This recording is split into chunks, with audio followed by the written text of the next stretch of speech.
standard unit of measurement since the last Trump administration has been the Scaramucci, named after former White House Communications Director Anthony Scaramucci, who lasted a staggering 11 days in his position before being removed by then incoming Chief of Staff John Kelly, who also happened to be replacing another Trump pick, former Chief of Staff Reince Priebus. It was a real revolving door. So John Kelly fired Scaramucci, or the Mooch as he liked to be known. And that happened less than 2 weeks after he'd been given the position by Trump, resulting in one of the shortest tenures in a presidential administration and inspiring people to start measuring Trump administration officials' time in their position as Scaramucci's. He used his 11 days he made the most of them. Yes. He was on the TV every day saying loud shit. Saying how unloyal a lot of people in Trump's orbit were. Every journalist that called him, he'd answer the phone just pissed drunk and just start talking shit on the record. He was a great Trump appointee. He got it all done in the shortest period of time, and I salute him. But folks, looks like former Florida Congressman Matt Gaetz didn't even last one Scaramucci. He has set the new gold record for how long you can last as a Trump appointee, and it's not negative. It's time. not a real number. Negative 2 months. Yeah, he has withdrawn himself from consideration for the role of Attorney General before he could even get confirmed, ending one of the more bizarre and upsetting nominations in recent history. We're going to hope and assume that you've seen our other videos so that we don't have to retread all the nasty details about this freak. But everything about this nomination just seemed so diabolically obvious that this was probably the only way it was ever going to end. Trump nominated Gaetz for AG just barely a week ago, causing Gaetz to immediately resign from his role in Congress, which was very convenient because the House Ethics Committee was set to release a report about Gaetz involving what is alleged to have been some grossly immoral and illegal behavior with some very young women. But since he resigned from Congress in anticipation of this new promotion, he and a lot of MAGA Republicans apparently assumed that the House investigation was just dead in the water. Water under the bridge? We made quick work of that. Nothing to worry about going forward. And look, for a brief moment, they were kind of right. House Speaker Mike Johnson publicly stated that he would strongly suggest that the committee not release its report, and Marjorie Taylor Greene jumped on Twitter to publicly blackmail other members of the Republican Party if they decided to speak out against Gaetz. So the committee report wasn't released, but the nomination itself reignited a ton of interest in the report, as well as the case against his former friend, Joel Greenberg, who is currently serving an 11-year prison sentence for sex trafficking and identity theft, among other things. Also, at one point, just this week, a hacker claimed to have acquired a file that was filled with evidence and testimony against Gaetz through a separate defamation case filed by another former Gaetz ally. Messy, messy, messy. It was, and it continues to be. All in all, it appeared, at least as of the middle of this week, that Matt Gaetz was being credibly accused of paying for sex, using his and his fake stepson's Venmo accounts to pay women for certain activities, and that one of the women he'd had sex with was 17 at the time they'd had sex.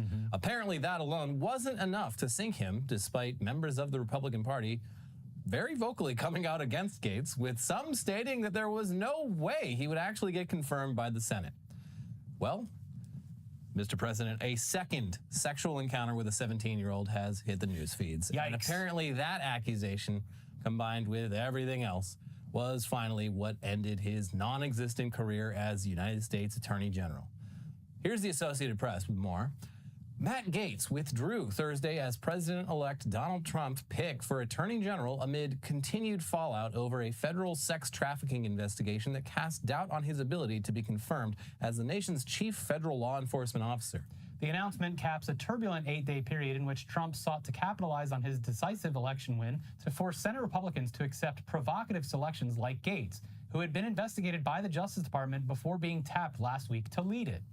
The decision could heighten scrutiny among other controversial Trump nominees, including Pentagon pick Pete Hegseth, who faces sexual assault allegations that he denies. While the momentum was strong, it is clear that my confirmation was unfairly becoming a distraction to the critical work of the Trump-Vance transition, Gates, a Florida Republican who one day earlier met with senators in an effort to win their support, said in a statement. I'm sure those two things have nothing in common. It is funny that he was sent down to grovel and really put the feelers out on whether or not he would be nominated. I met with the senators. They all loved me, of course, but I thought about it and I made the personal decision to step aside. Not that every senator I met with visibly recoiled when I entered the room. It was the other thing. It was just that I felt it was too big. These guys, they're being a little bit cold towards me, but you know what'll warm them up? If I show them pictures on my phone of myself having sex with hot young women. All my sexual conquests, and then tell them repeatedly. It's a great icebreaker. And tell them repeatedly how you took drugs in order to, quote, last all night. That's right. The reporting continues.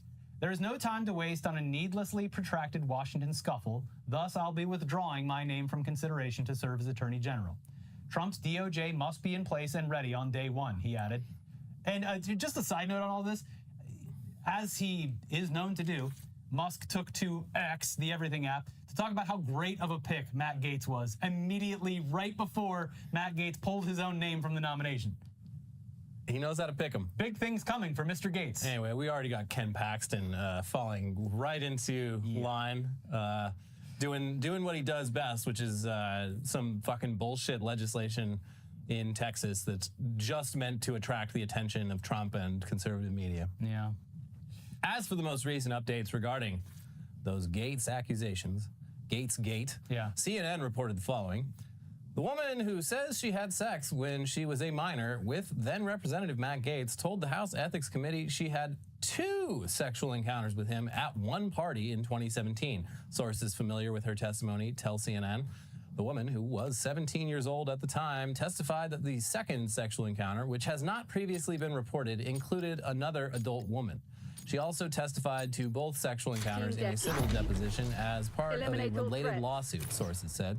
After being asked for comment for this story, Gaetz announced he was backing out as President-elect Donald Trump's Attorney General nominee.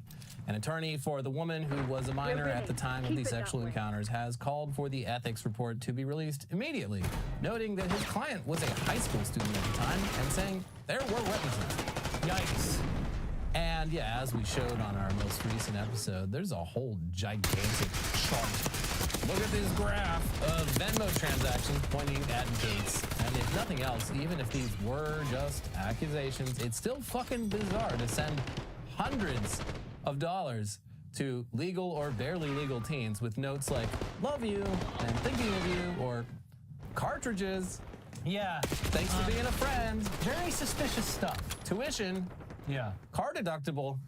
So where does this leave Gaetz? Well, unfortunately for all of us, he probably won't be slinking back to the sewers where he belongs and will most likely serve in the Trump administration in a role that doesn't require Senate approval. God damn it. Or he could just technically go back to his role in Congress. Can he? Yeah, his resignation actually stated that he simply did not intend to take the oath of office for Congress. It's like when George Costanza loudly quit his job and then just showed back up the next day and pretended nothing happened. Yeah, he might actually do that.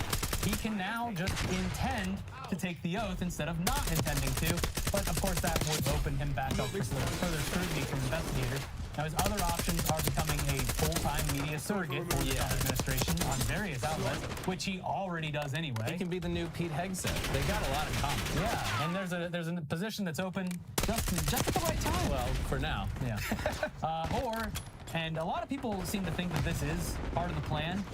He could run for governor of Florida in 2 years when Ron DeSantis' term ends. They'll fucking elect him, too. Yes, they would. They're crazy enough for that. Uh-huh. Oh, man. So the easiest option is for him to just be a talking head. That is a big talking head. Yeah, he has a giant head.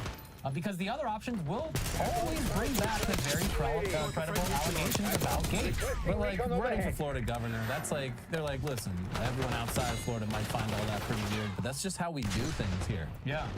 That's just Florida man get things done.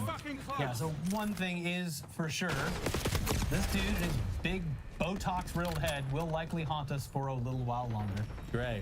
Yeah, even if he's just a talking head. That's a big talking head, and I don't want to hear from him. Yeah. Really close up on his head for no reason. He's definitely going to be one of those guys that when he gets really old, he overdoes it with the black dye on his eyebrows and facial hair. He's and gonna actual overdo hair. it with a lot of things. He's like 42. There's no reason to be doing that much fucking facial shit at 42. Yeah. That's crazy. He's gonna end up looking like the evil guy from Jim Carrey's The Mask. The big scary one. Yes. As for who will take on the role of U.S. Attorney General, it was announced on Thursday afternoon that former Florida Attorney General, MAGA loyalist, and Fox News guest Pam Bondi was nominated by President-elect Trump to be the nation's top cop. Bondi will fit right in with the rest of the Trump cronies. During her time as Florida's AG, she tried to overturn the Affordable Care Act, tried to overturn the ban on denying health care coverage for people with pre-existing conditions, and opposed same-sex marriage. Wow, so fit right in. Yeah. She also has ties to Scientology because they've got quite a presence down there in Clearwater. Yeah, Clearwater, Florida is pretty the much second hub. They own that town. Yes, that's their, I believe that's their port for their Sea Org. And also they bought up all the buildings in downtown. And It's apparently a very creepy place to find yourself in. Clearwater Beach, pretty nice. Clearwater the city, fuck vibes. She has fully supported the claims of voter fraud in the 2020 election. Not the 2024 one. That one had no voter fraud. Absolutely zero voter fraud. Clean election. Finally. And she declined to join a lawsuit against Trump University after Trump's foundation made a $25,000 donation to her re-election campaign. Wow. Just blatantly corrupt. So all this stuff is like, the fact that all of it happens in daylight, especially the past like week or two, is just, it's maddening because you're looking at it and saying, is anyone else seeing this? Yeah, I mean, if there's one good silver lining to the Trump era, it's that we can stop. Anyway, there was another important topic for this stream. I wanted to explain why I always wear the same shirt. You know why? Because you guys always comment on this, and I always ban you when you do. If you comment on this, you're banned. Why do I have like 3 t-shirts? The answer is simple. Did you know that content creators are literally just at home? They're in their house. What do you wear when you're just in your house? I don't know about you, but I wear the same shitty t-shirt that I would never wear outside 5 days in a row. That's why I do not give a shit how I look. I'm not going to do my makeup. At best, I might comb my hair so you can't see how bald I am. And then, and only then, will I go live, wearing whatever I happen to be wearing at the time. There are times where like I film a main channel video, but like it's too long to film in one day.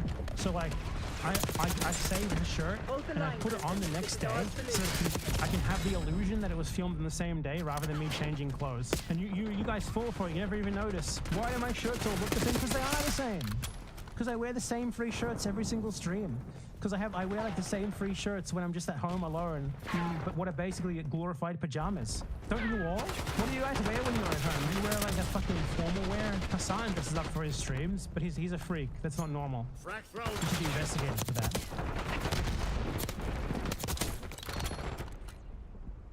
Fucking pretending Like that this our has been country happening? is like better than anyone else. No, there's just as much corruption going on. Yeah. Mission goals agreed. So very cool, very cool. Regarding this little do-over pick for Attorney General, round 2, Trump said the following on Truth Social. I am proud to announce former Attorney General of the great state of Florida, Pam Bondi, as our next Attorney General of the United States. For too long, the partisan Department of Justice has been weaponized against me and other Republicans. Not anymore. Pam will refocus the DOJ to its intended purpose of fighting crime and making America safe again. I have known Pam for many years. She is smart and tough and is an America First fighter and who will do a terrific job as Attorney General. Okay, well, speaking of administration shakeups, it looks like the Department of Government Efficiency Doge. was not efficient enough with just 2 people running it. They have pulled in another heavy hitter to help dismantle programs and departments that they don't agree with. We made it even more efficient. Marjorie Titan Reed Are you fucking serious? has been tapped to work What? alongside Elon Musk and Vivek Ramaswamy, and we can only hope that they all eat each other alive during some sort of sick internal power struggle. Here's what I hope. I hope she gets Elon into CrossFit and he does it, and then the thing that happens to like an alarmingly high percentage of people who do CrossFit happens to him, by which I mean he breaks his fucking back If he has- doing pull-ups completely wrong. Debilitating injury. Yeah. Doing rapid pull-ups.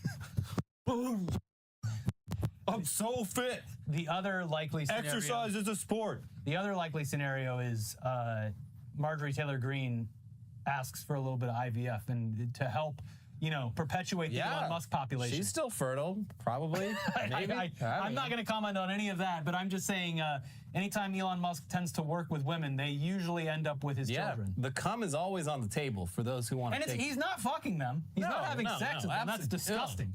He is simply providing his semen to anyone who is willing to take it on. Yeah, and I think she might be willing. Anyways, here's the NBC News with the real story here. Representative Marjorie Taylor Greene, Republican of Georgia, has been tapped to lead a new House subcommittee that will work with the so-called Department of Government Efficiency led by Elon Musk and Vivek Ramaswamy. Greene's group will be dubbed the Subcommittee on Delivering on Government Efficiency, allowing it to share the DOGE acronym with the outside of government entity commissioned by President-elect Donald Trump. I'm excited to chair this new subcommittee designed to work hand in hand with President Trump, Elon Musk, Vivek Ramaswamy, whatever, and the entire DOGE team, Greene said in a statement to CNBC. She was so upset that she had to pronounce Vivek's name. I don't recognize those words. She's going to kick him out of the bathroom. She said her panel will lead to the firing of government bureaucrats and vowed to provide transparency and truth to the American people through hearings. No topic will be off the table, Greene said, including that cum of Elon. I'm going to get some of that cum. Yeah. And for an idea of what's going to be on that chopping block in the very near future, one example they posted about includes programs that provide medical care to veterans. Get rid of it. I like the soldiers who don't get hurt. My boyfriend served in the Great Street Fighter Wars of the 1990s. And he's got a big, hairy chest. That's right. In a tweet, the DOGE committee pointed to a congressional budget office report that lists programs whose authorizations have expired under federal law. And Business Insider analyzed the document and found that, quote, the CBO report included 491 such programs totaling about $516 billion. Most of that money goes to 2 dozen big-ticket items, including medical care for veterans, housing assistance vouchers for low-income renters, college Pell Grants, the National Institutes of Health, the Federal Bureau of Investigation, and NASA's major initiatives. We don't need any of that shit. Get rid of it. Yeah, SpaceX will take over. First of all, what the hell do veterans need health care for? When they got the VFW, they're still selling beers for $1 down at the VFW. It used to be a quarter, though, LA. I know. Biden's economy. They also provided a handy graphic showing the budget appropriations and what the money is used for. And yeah, it's right there at the top. All programs that help Americans who are most in need of assistance. Fuck them. And a vast majority of those funds go directly to the medical care of military veterans. Typically a button you don't press when you're a Republican or Republican adjacent. Well, that's the thing. They talk big talk, but then in practice, they're not that good for military and veteran communities. But the fact based on the cult-like response too, veterans will thank them. Yeah, the fact that they're just considered the party of the soldiers and veterans and whatnot, they can get away with shit like this. Whereas, like, if the Democrats even got anywhere near touching any of this stuff, there'd be never hear the end of it. So this is just one example of the approach that they'll be taking in the quest for ultimate efficiency. But it seems as though they're going to look at numbers and then suggest cuts regardless of what those budgets are funding. Wow, that's a big number. Let's get rid of it. Yeah, it's like when Elon bought Twitter and he was just sort of going around like flipping switches. Yeah. All right. I guess we didn't need whatever that was. We should reallocate those funds to a giant metal X that goes on the roof. There's a 2007 Mac Mini in a closet. Clearly that couldn't be for anything important. Turn it off. We got the lead. Moving on, though. Here in the United States, if you try to do a coup and it fails, well, all you have to do is sort of lie about it for 4 years and then get reelected to the position that you tried to steal back in the first place. Beep, bop, boop. Done.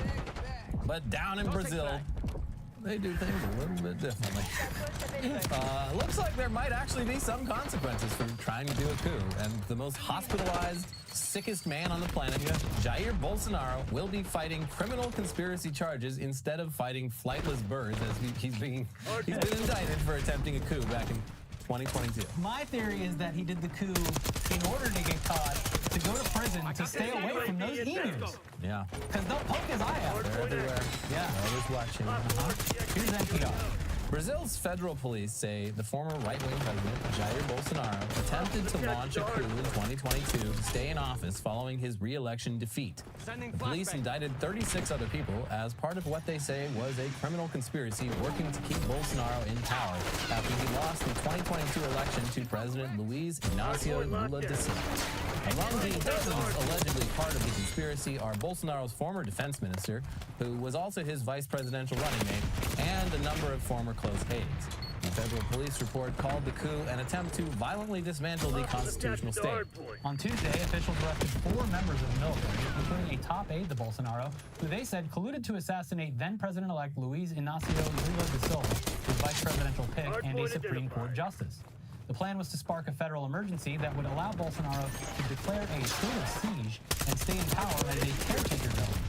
In a post on X, Bolsonaro said his lawyers would have to look more closely at the indictment. If convicted of attempting a coup and criminal association, the former president could face years in prison. He should have stayed in Florida, sleeping in that minion bed. Yeah. What an idiot. Bolsonaro has denied all charges and says he is being politically persecuted. So, yeah, the Chad Lula da Silva versus the virgin Joe Biden. He had even less time to prosecute, and wow, turns out you can just prosecute a former president doing crimes. What? And more than fucking almost 3 dozen other people involved in it. Yeah, and you know, it's a lot easier to do that when you are an actual populist president who appeals to the working class and presents a unified vision of like improving society in various ways instead of being a symbol of the status quo and everything wrong with it.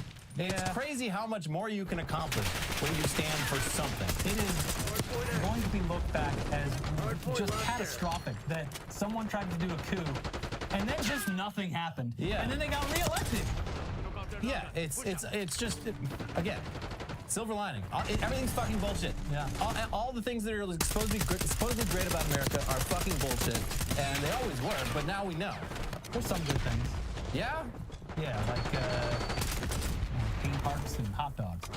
I like the national parks. That was cool. And national parks. That was cool of them to do that, but idea. like, that's another thing that's like, you know, you assume we're always going to have these national parks, and but then J.D. Vance a couple months ago was like, we got a lot of federal land that we could do some stuff with. I mean, he's like not wrong about that, but it's It doesn't bode well. kind of a red line, Protected land. and it's stupid to be like, whoa. All these people that need housing, why don't we just send them out into the wilderness? That's the only thing I can come up with is just sending all these people into the fucking wilderness. Yeah. What do you mean build more housing in cities? No, ew. But yeah, him being or Bolsonaro claiming to be politically persecuted sounds pretty typical. Though if he does get desperate enough, there's no telling how many creative ways that he can hurt himself in order to end up in the hospital wrapped in bandages. He won't spend a single day in a cell. He'll be in a hospital bed that entire sentence. You know, and we get to it later in the episode, something to look forward to. But you know who isn't being accused of doing a coup, but is still ending up wrapped in bandages multiple times over the past couple of months and years is Jay Leno. Jay Leno is the second most hospitalized man. We'll get to it, He don't pissed worry. off the final destination demon. They're coming for him. He cannot stay healthy. He has earned himself many kisses from the devil. Yeah. Okay, we will be back with more, including that in just a second, and also including a brief story about yet another member of the Internet Today Rogues Gallery coming back in this very weird week. We've heard from so many in the past week or so. A lot of callbacks. We haven't heard from this guy in quite some time. But first, let's take a second to thank today's sponsors, starting with Lefttube. Fellas, the holiday season is here, and trust me, you don't want to be the guy showing up with tangled tinsel in your ornaments. Luckily, our friends at Manscaped have got you covered from head to, well, down the chimney with the beard and balls bundle. Featuring the Lawnmower 5.0 Ultra and the Beard Hedger, this bundle will make sure you're a gift worth unwrapping. Get ready for those mistletoe moments and get 20% off plus free shipping with the code NEWSDUMP at manscaped.com. The Lawnmower 5.0 Ultra is your ball's new best friend. It cuts through the North Pole and bushes with ease, and it's gentle on your most delicate Christmas ornaments. It's got 2 skin-safe blade heads for versatility, whether you're after a tidy trim or a smooth, festive finish. And it's got dual LED spotlights, so you can see everything clearly, even in those tricky spots. It's like Rudolph the Red-Nosed Reindeer for your balls. Yeah. This naughty boy is waterproof, so you can trim in the shower and avoid a blizzard of hair all over the bathroom floor.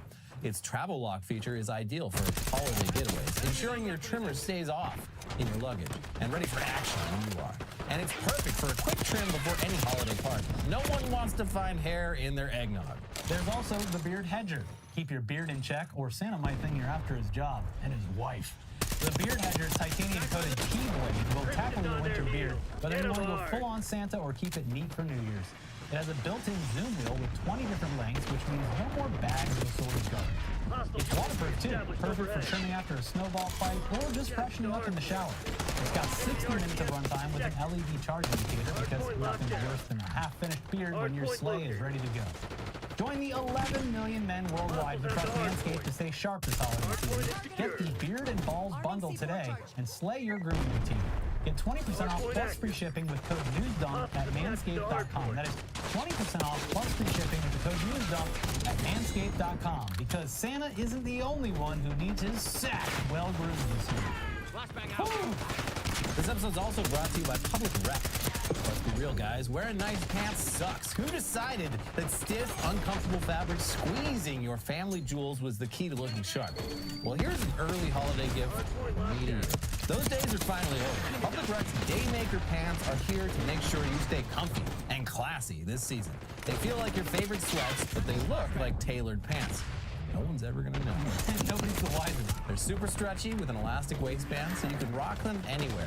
Give the gift of comfort to yourself or someone you love this holiday season with Public Rec's Daymaker pants.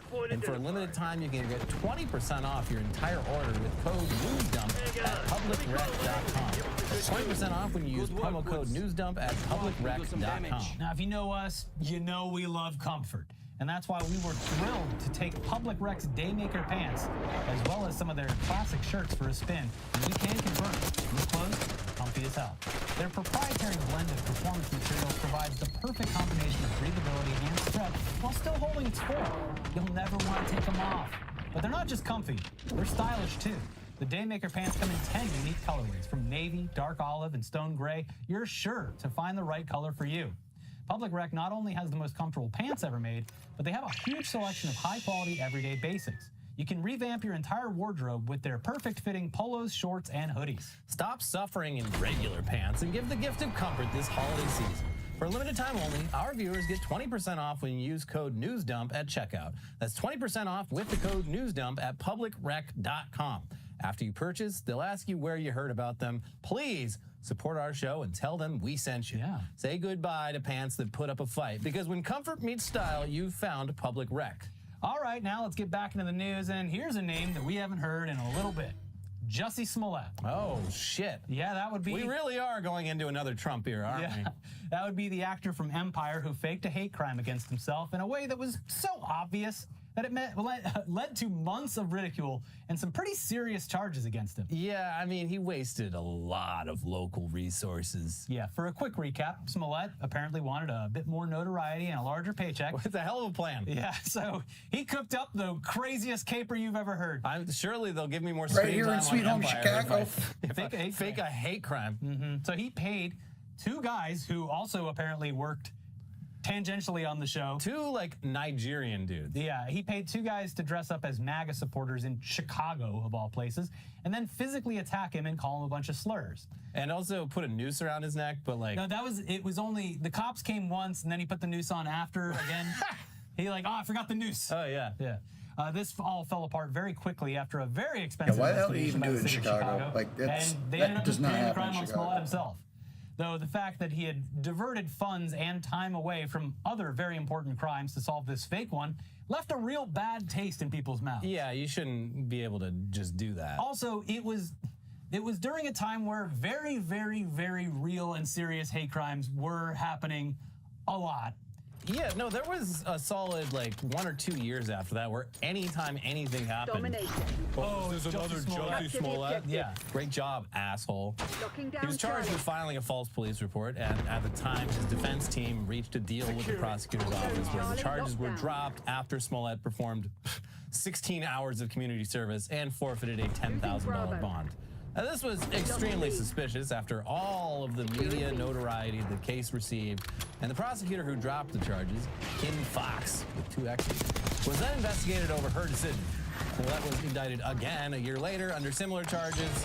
After the trial, Smollett was found guilty on almost every single count and was subsequently sentenced to 150 days in jail and 2.5 years of probation. And now, it appears that the second case against Smollett has been reversed, and the original sentencing under Kim Fox has been upheld, meaning that Smollett is no longer a convicted felon and is well beyond his time served after doing that brief stint of community service.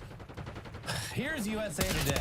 The Illinois Supreme Court has overturned actor Jussie Smollett's conviction for staging a fake hate crime against himself.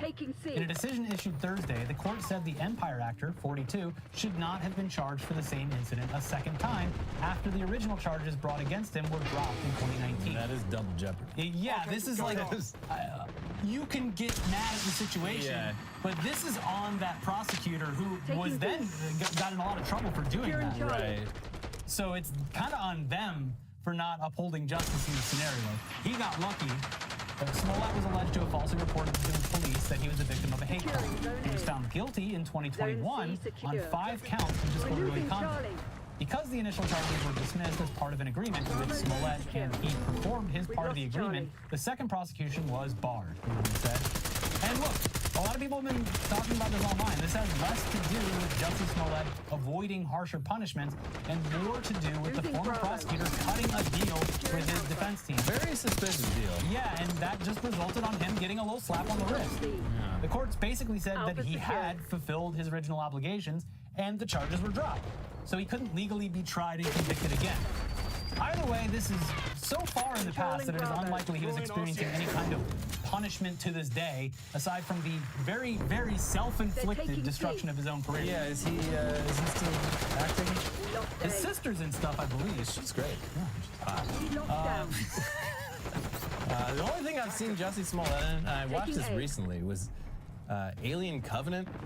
And, oh yeah, I watched it recently and was like, holy crap. Yeah, he's like, wait, is that Jussie Smollett? And then it's like super funny because he's like really gay in real life. And there's like the only sex scene in the movie involves Jussie Smollett and a woman having like shower sex. And I did not find it believable. I don't believe that. Anyway, speaking of the entertainment industry, what the hell's going on with Jay Leno? I don't know. This man, he's really coming for the throne. He kicked a black cat. He walked under several ladders. He stepped on so many cracks. He's trying to do a coup for Bolsonaro's hospital. Yeah. He looks really cool now, though. Who, Jay Leno? Yeah, he's got a fucking eye patch. Yeah, he has an eye patch, but it's covering up, and half of his face is black and blue. Well, you let that heal and you keep the eye patch, and then you drive around in your fucking Cruella de Vil looking cars. Yeah, it's pretty cool. Oh wow, you look like Snake Plissken. Pretty cool. But yeah, is this all some sort of cosmic retribution for what he did to Conan O'Brien? I think so. Is God canonically Irish? Yes, I think so. Yeah. Does he owe someone millions of dollars worth of gambling debt and refuses to pay, so they keep tinkering around his cars late at night? Literally, how many times do we have to keep teaching you this lesson? Something's going on because he keeps showing up on camera with increasingly severe injuries. It's causing a lot of people to wonder what the hell's happening to this man. First, he gets badly burned while working on one of his too many cars. And then he gets into a motorcycle accident which results in multiple injuries. And now he's apparently fallen down a large hill. And this explanation is already spawning conspiracy theories online. I fell down a hill. That's an excuse that a battered wife in like the 11th century would tell her other fellow female friends. Yeah, not to make light of an injury, I guess, but yeah, so two things that people are latching onto here is he stayed at the most budget motel ever while performing at a resort. Hey, yeah, he is frugal. Yeah, I respect that. It's kind of weird. But someone did a Google Street View of the hill, and it's like no one would confuse that for a way to cut through to somewhere else. It is like a significant drop straight down. It would be funny if like Jay Leno, despite owning 1,000 cars, is like really big on like city planning and like, you know, you gotta walk places. You know, this with the car culture, America's too dependent on cars. Yeah. They're adding another way. Have you seen this? Have you heard about that? It's never gonna work. here's the story as told from The Hollywood Reporter. Jay Leno was recovering after falling down a large hill over the weekend, leaving him with an eye patch and a large bruise. Former Tonight Show host was asked about the accident by TMZ on Monday, where he shared that he was staying at a hotel located at the top of the hill and fell while walking to a nearby restaurant towards the bottom of the hill. To get to it, I didn't have a car, so you had to walk about 1.5 miles around. I said, well, the hill doesn't look that steep. It's about 60 or 70 feet. Let me see if I can go down that hill, Leno explained, detailing the fall, which left him with a bruise covering half his face. I fell down, boom, boom, boom. I rolled down the hill, hit my head on a rock, knocked me in the eye. He's like, I'm sure that this probably happened. I'm just picturing the scene from like Hot Rod where he falls down the hill and it's just absurdly long. A deeper cut, the scene from Kung Pao Enter the Fist where a baby's tumbling down the hill and someone grabs it and is like, oh, okay. And puts it and keeps rolling down the hill. But yes, it is. I'm sure this happened. But the amount of detail that he goes in with every particular injury. Yeah, it's got some like RFK, the Bear story vibes. Yeah, he's creating a whole universe. So yeah, and of course there was a perfectly positioned rock at the bottom, and yeah, well that's where I hit my eye. Okay, a lot of detail here. Yeah. So Inside Edition posted a video of Jay where, looks like he's been back room at a Vegas casino in the 50s or something after counting cards. Half of his face is black and blue, and he's wearing an eye patch. The internet does what it does, and now there's theories about his injuries. Here's a few examples. Now, first of all, there's obviously no shortage of accusations of this being highly suspicious, with countless people chiming in to say something along the lines of, this doesn't add up. But here's a few detailed posts. Well, it's a hate crime. They were like, you're in MAGA country. and The Rock had a MAGA hat on it. Here's some more detailed posts. Just let me get this right. 1, net worth of $450 million. Stays at a Hampton Inn 30 miles outside of downtown. 2, builds a brand about being obsessed with cars, walks a mile through the woods to get dinner. 3, falls 60 feet down a hill, injures his right arm and left side of his face. Yeah, I mean, if you're that old and you fall down a hill, I feel like the injuries would be worse. But I mean, he's pretty severe. He's oddly shaped, so maybe he sort of rolled. That chin took most of the damage. Yeah, he took it on the chin. Yeah, Jay Leno. This almost leads into the same excuse or the same question of when you were that rich, why not just call an Uber? It's the same thing that you get posed to when you see a rich person get a DUI. Where you're just like, you have infinite money. At least get an Uber. If it is actually 1.5 miles away and you don't feel like Jay Leno, America is too dependent on cars. You need to start walking those places. They can better people movers than you. Imagine a staircase down a beautiful hill. What was a man worth $400 million doing at the Hampton Inn? He's frugal. Yeah, that's how the rich stay rich. Yeah, they're not spending money on fancy resorts. Yeah. Someone is trying to kill Jay Leno. Maybe. I mean, Conan O'Brien, where has he been in the past week or so? And here's a more concrete. Conan O'Brien needs an enemy. That's a new podcast. Here's a more concrete theory. Nah, Jay Leno got his ass beat and tortured. Fell down a hill and then went and performed the same night? Hell nah. That Hollywood mafia got his ass. I like the idea that it would be like NBC who's like, we need ratings again. Someone gets Jay Leno on the phone. He's like, yeah, I don't think so. I think I'm pretty happy just working on my car. Nobody says no to NBC, Jay. Yeah, sounds like someone needs to remind Jay Leno who runs things in this town. Book him a gig down at the Yamava Resort, but tell him he can't stay there. Tell him he has to stay at a Hampton Inn an hour away. And make sure that Hampton Inn is on a hill surrounded by steep cliffs. It's odd. Yeah. So another post. I fell down a hill at a hotel is the most obvious I owe the mafia nuclear budget money panic story of all time. And then, of course, that brother is in deep gambling debt. Which maybe, I don't know, does Jay Leno, does he even gamble? What if he was a secret gambler? Because he does perform at a lot of casinos. Yeah, this is a trope, a movie trope, where yes, someone keeps showing up with more and more significant injuries, and the tale behind the scenes is that he owes somebody money. There's a loan shark that is beating his ass. But again, I'm sure that he actually just fell down a hill. But. Yeah, I think like if Jay Leno owed someone a lot of money, it'd be very easy to collect on that money by taking one of his, again, like hundreds of cars.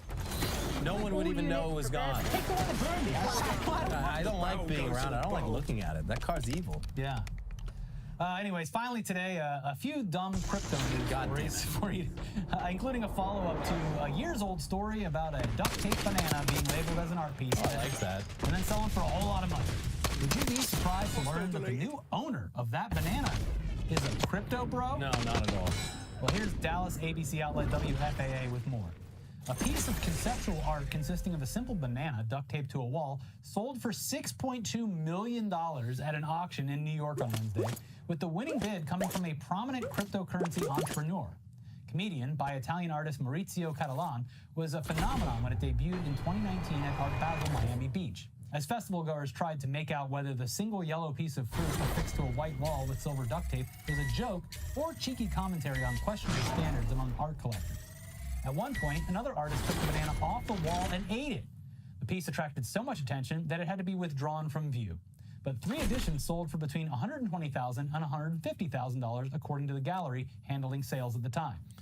5 years later, Justin Sun, founder of the cryptocurrency platform Tron, has now paid more than 40 times that higher price point at the Sotheby's auction.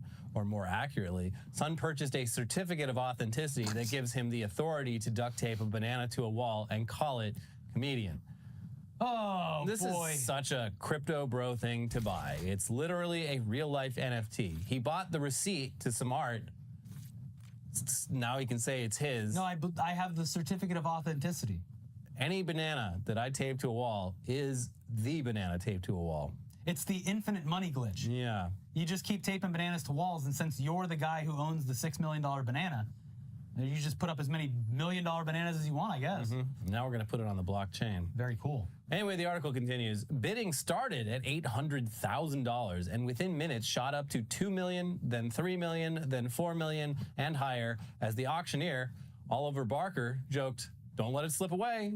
Don't miss this opportunity," Barker said. "These are words I've never thought I'd say. $5 million for a banana." It's awesome that this guy's last name is Barker. Yeah, he was nominative determinism. Yeah. The final hammer price announced in the room was $5.2 million, which didn't include the about $1 million in auction house fees paid by the buyer. In a statement, Sun said the piece represents a cultural phenomenon that bridges the worlds of art, memes, and the cryptocurrency community. But he said the latest version of Comedian won't last long. Additionally, in the coming days, I will personally eat the banana as part of this unique artistic experience, honoring its place in both art history and popular culture, Sun said. Shut up. Taxes. You need taxes. Take this guy's money. He doesn't deserve it. Also, someone already ate the banana. That's not even a new creative thing that you're doing to it. Another artist ate it at the exhibition. But this is a new banana. Whatever. And because he has the receipt, any banana is the banana. He should eat the certificate of authenticity. That would be cool. That would be I would respect that. Yes. All right, over in obvious crypto news, it turns out, shockingly, Logan Paul, the one who beat up Mike Tyson. Nope. Wrong Paul, brother. Logan Paul, the one who was on Bizarre Bars on Disney. Nope, that's Jake. Forget it, Jake. Logan Paul, the Japanese Suicide Forest guy, That's correct.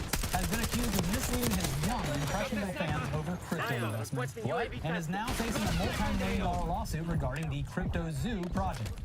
Here's BBC News, who, in their article, say a bunch of very obvious things out loud. Also, in their broadcast, in their 1-hour TV broadcast documentary about this, they feature a tweet from yours truly within the first, 30 seconds. Oh, wow, congratulations. Yeah, someone commented on, one of our videos this week, and so I went on Blue Sky, and I was just like, hey, can someone... You mean the new app, the hot new app, Yes. this guy that's quickly replacing X, the everything app? The BBC, it's stupid. You can't watch any of the fucking documentaries on there without a BBC iPlayer membership, which is only possible if you live in the United Kingdom. So I was like, hey, if anyone's in the UK, can you just check this out? And someone got back to me with a screenshot of it. And yeah, it's a tweet of mine from around the Suicide Forest days where I talk shit on him. Yeah. The BBC has seen new evidence suggesting Logan Paul promoted investments without revealing he had financial interest in them. The influence of Paul, whose YouTube channel has more than 22 million followers, appears to have caused prices in these investments to spike, leading to suggestions he could have profited from sales of funds he held. Paul also currently faces a multi-million-dollar lawsuit over a failed crypto project called Crypto Zoo. he denies any wrongdoing. The BBC has discovered that shortly before Paul tweeted about a particular crypto coin in 2021, an anonymous crypto wallet with close connections to his public wallet had traded in the coin. That anonymous wallet went on to make $120,000 profit. Our finding comes after Time magazine reported similar activity involving a different cryptocurrency and another anonymous wallet. And they go on to say that they requested an interview with Paul, and his team demanded that the BBC reporter fly to Puerto Rico, where he lives for tax purposes, for that in-person interview. And then once they agreed to do so, they showed up to find a Logan Paul lookalike sitting in his place, ready to answer questions, which is it's pretty funny. It's kind of funny. Yeah. I'll be honest. Yeah. That's a good bit. Points for that. Yeah. Yeah, especially when you get a look at the guy, it's pretty solid likeness. When I scrolled through the picture, I was like, oh my God, does Logan Paul have cancer? Yeah. That was my immediate Looks reaction. like a slightly more homeless Logan Paul. Yeah. But yeah, the BBC was not amused, and after the interview was abandoned, they claimed that Paul's lawyers sent them a letter threatening consequences if they published their findings. They did so anyway. Yeah. Anyway, the reporting continues, going into details about Crypto Zoo in particular, saying Logan Paul is now facing a lawsuit concerning his next venture in crypto, Crypto Zoo. This was marketed as an online trading card game, but instead of cards, Crypto Zoo was to use NFTs, collectible pieces of digital art that can have a value of their own. To play Crypto Zoo, it was necessary to buy a cryptocurrency called Zoo Token that could then be used to buy NFT eggs. Paul's team claimed these hybrid animals would somehow make participants money by passively generating more Zoo tokens. It's a really fun game that makes you money, he told his audience shortly ahead of the launch in September 2021. Crypto Zoo attracted about $18.5 million in investment. At least 130 investors are now involved in a lawsuit against Paul. They claim they lost about $4.2 million. The lawyer behind the claims, Tom Kirker, himself a popular YouTuber on legal affairs, says the failure to deliver the game forms only part of the case. He says leaked messages reveal Paul and his team were involved in a stealth launch of the Zoo tokens, allowing them to quietly buy in at a low price. The team appeared to agree that they can begin selling once the total value of all the Zoo tokens in circulation hits $200 million, he says. Paul has repeatedly denied any wrongdoing related to Crypto Zoo. Earlier this year, Paul announced a partial compensation scheme for disappointed investors. Always something you do when you've done nothing wrong. I did nothing wrong, but anyway. He promised to refund people who had bought the NFT eggs, but only if they agreed not to sue him for anything related to crypto. Okay. So it's like just a preemptive settlement. Yeah. I did nothing wrong, but I'll give you a little bit of money if you also say that. I feel like every popular YouTuber does this. There was recently, it was an actual like crypto website that published this investigation into Mr. Beast. And I haven't seen it get picked up outside of that, but like it seemed like they know what they're fucking doing. This is like their area of expertise.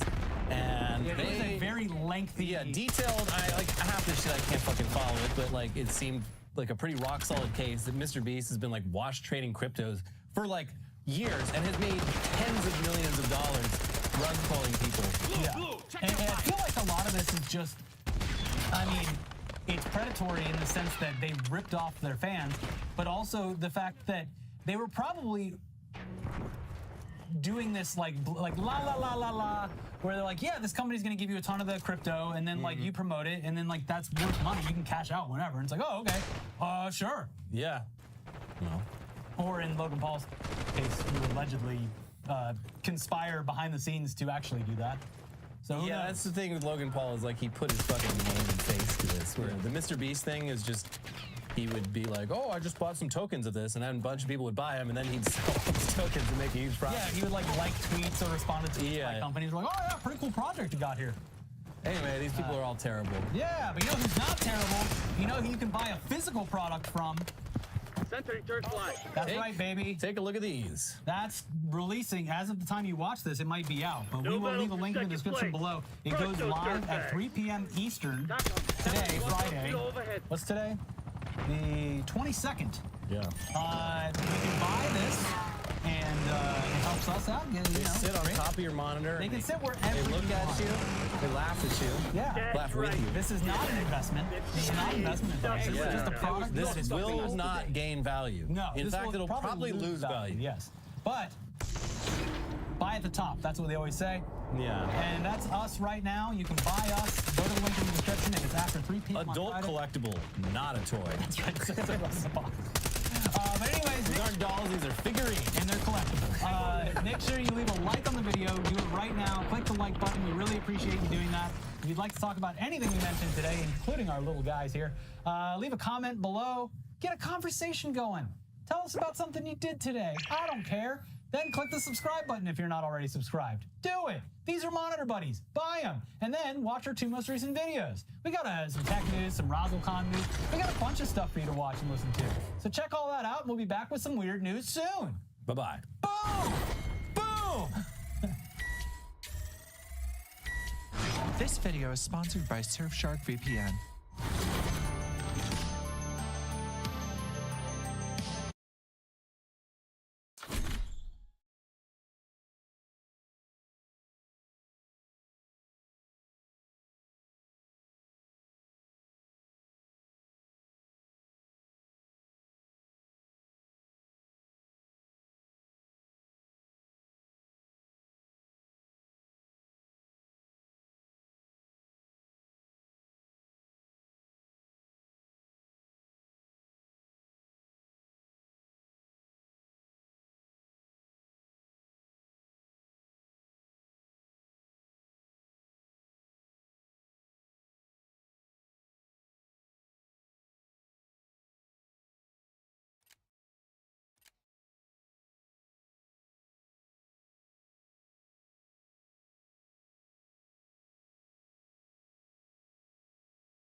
Hi, do you like listening to me ramble about pointless topics on your little phone screen or on your TV because you live alone or your roommates hate you or you have a strangely chill relationship with your parents? Then you can I live alone.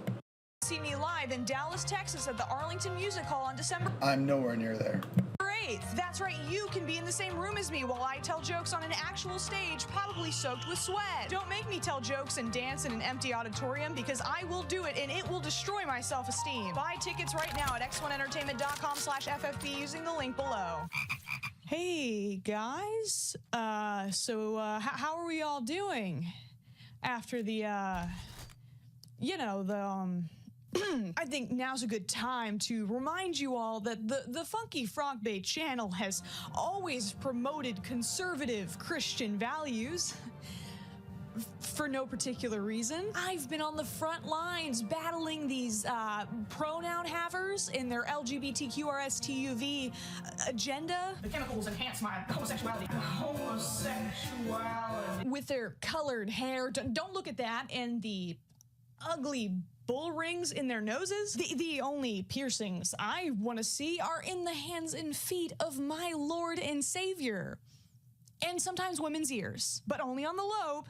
Don't push it. Which is why I am so glad that the new president-elect of our great Christian nation is such a devout man of faith. Grab him by the 2 Corinthians, right? 2 Corinthians. Today, my brothers and sisters, I thought we could gather together to learn how to be good Christian influencers. Not because I need it or anything, but just in case some of you watching are less sanctified than I am and need a reminder.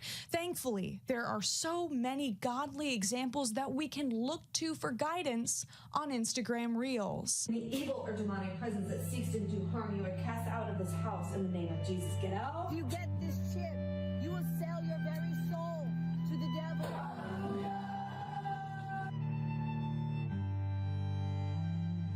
Now, from what I can tell, the first straight and narrow route that you can take as a Christian influencer is grabbing a random post about Jesus and then just putting your face on the bottom half of the screen.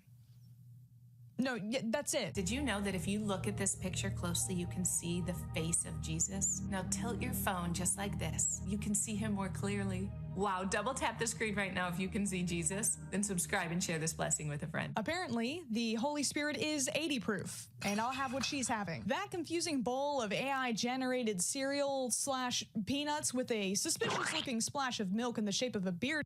It's 2024. And people are acting like it's the Bronze Age. man will let you skim a few likes off of faithful followers and amused atheists alike. Now you just have to do that over and over and over and over and over again. Jesus was at a Walmart, and people still say that it's fake. But the Bible says he inhabits the praises of his people. So this is an actual visual of Jesus himself. So Jesus heard about those rollbacks and just had to visit his local Walmart. Why would Jesus need rollbacks when he's already rolled back the stone from the mouth of the tomb, rising from the dead for our salvation?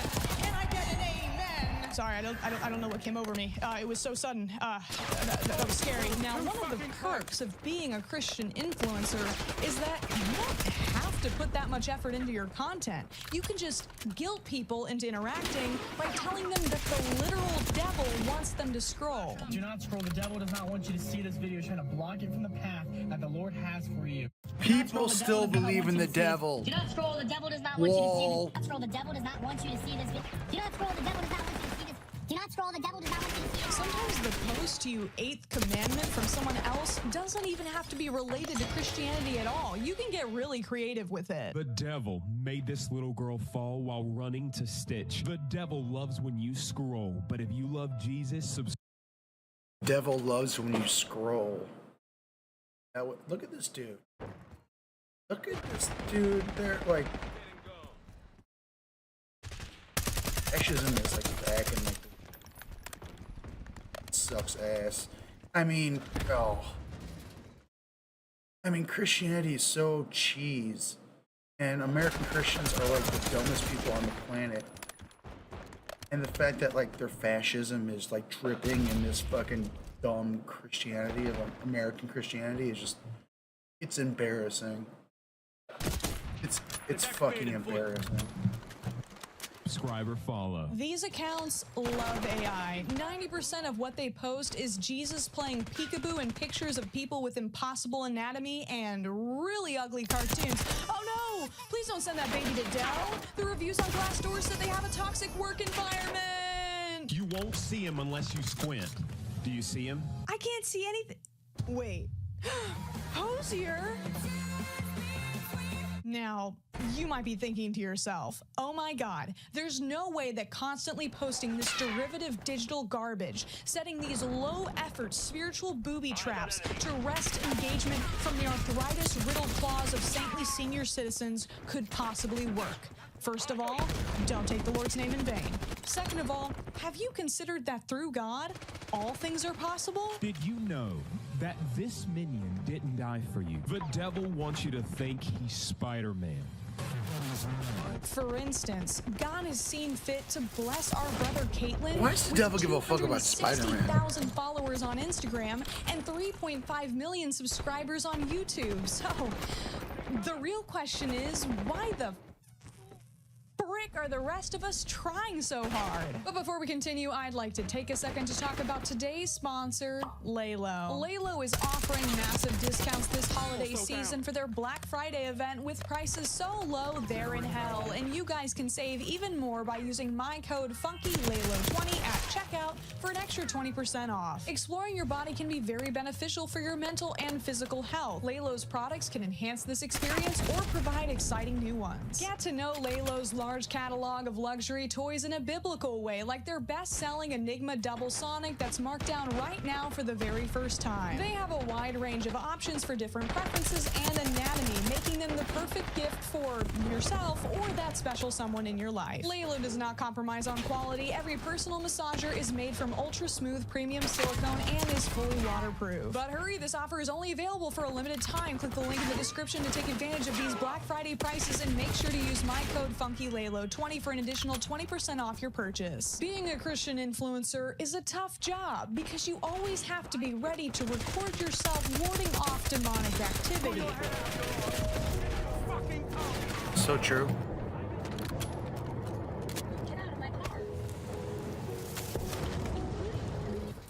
Oh my God, you psychotic fucking weirdo.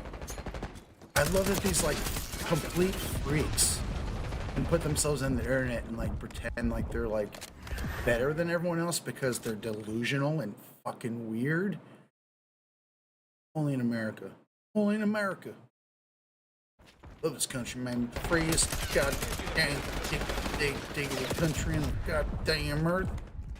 Son of a bitch.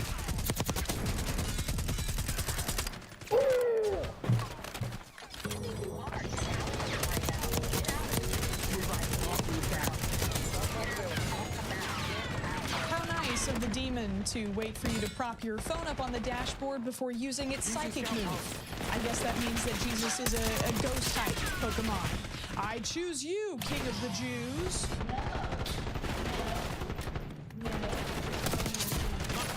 Out.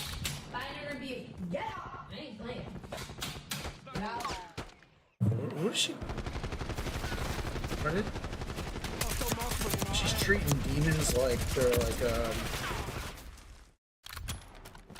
like you know, like a dog trying to like sniff on your plate at the table. Get out! Come on! Nope! Nope! Nope! Get out here, demon! People are so goddamn fucking stupid. I wish a demon was real and would pop out of the closet. Face. Set her soul on fire.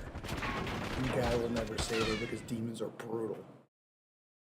And then the Doom guy comes out and it's a bloodbath and it kicks ass. Christians are stupid. That was too fucking close. We need you. This house is covered with the blood of Jesus. It is filled with the Holy Spirit. The evil or demonic presence that seeks to do harm, you are cast out of this house in the name of Jesus. Get out. That's for my bit point. It seems exhausting to live like this. You have to constantly worry that Satan's going to use your TV as a portal into your living room like the girl from The Ring because Universal Pictures paid Roku to advertise a movie that only got 22% on Rotten Tomatoes. I'd probably crawl out of a TV too if people kept making terrible movies about me. Satan's like, I'm tired of these sequels. What do you mean they've already announced the next Exorcist is coming out in 2026? When will they learn? Have you tried this demon banishing technique? It's called turning the TV off. Not doing this. I don't know why you're doing it. I don't know why. You're messing with the wrong daughter of God. Get out. I'm fighting It is good to know that I can use the same method to banish evil spirits that I used to get my cat to stop scratching the couch. No, oh my dude. Me and Funky Frog Bait, same level, same page. You are messing with the wrong child of God. It's clear these women are struggling with extreme anxiety, but isn't it way more fun to believe that all of life's problems are caused by demons? That's the devil, bro. In the name of Jesus Christ, we thank you, Lord, that every spirit is bound right now.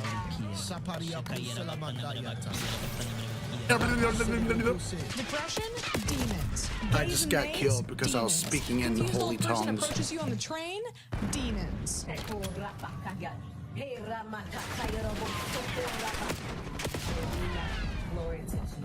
Oh my god. Oh my, I wish some fucking weirdo would come up on the subway, come up on the L to be like, I'm gonna pray upon you, I'm praying on you, and they start speaking in tongues.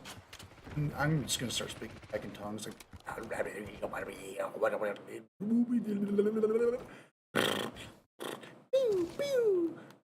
Jesus is in my butt.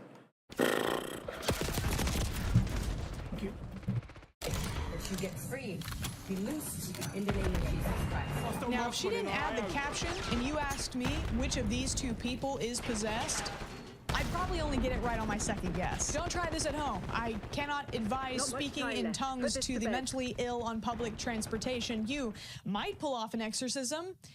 You might also get stabbed 47 times in a row. Either way, you're gonna need a priest. Whitney Lynn proselytizes to captive audiences every week in enough locations to fill a Dr. Seuss book. She might pray for you on a train. She might preach at you on a plane. Hello, Orlando. I know it's really late. Some of you are really tired, but I have an important message. It's a warning. There's gonna be a chip that they're actually making right now that they're gonna have to put inside your hand or your forehead. Don't reward failure. Very soul to the devil, because the Antichrist is coming. Heaven is real. Hell is hot. How can an adult human being believe in the devil? Oh, I got the best play of this goo to see which one. Get out of the bus. These bitches. That is not good shooting. Why is this best play? That was not good.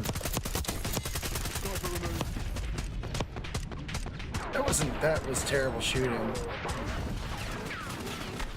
No. Well, at least, well, we lost. But still, without, like, as I was saying, I can't believe that there are actually adults, people, like, even children. Like, why do we make children believe this dog shit? They don't have to. They really don't. Kids do not need to even fucking the devil and God and Santa Claus and shit. I mean, Santa Claus, you know, honestly, it's like it's so much less damaging to believe in Santa Claus than it does to like believe in God and the devil and hell. It's like Santa Claus, it's for fun. But the belief in God and the devil is going to ruin your entire life. Not fun. Believing in the tooth fairy is better for you than believing in the devil.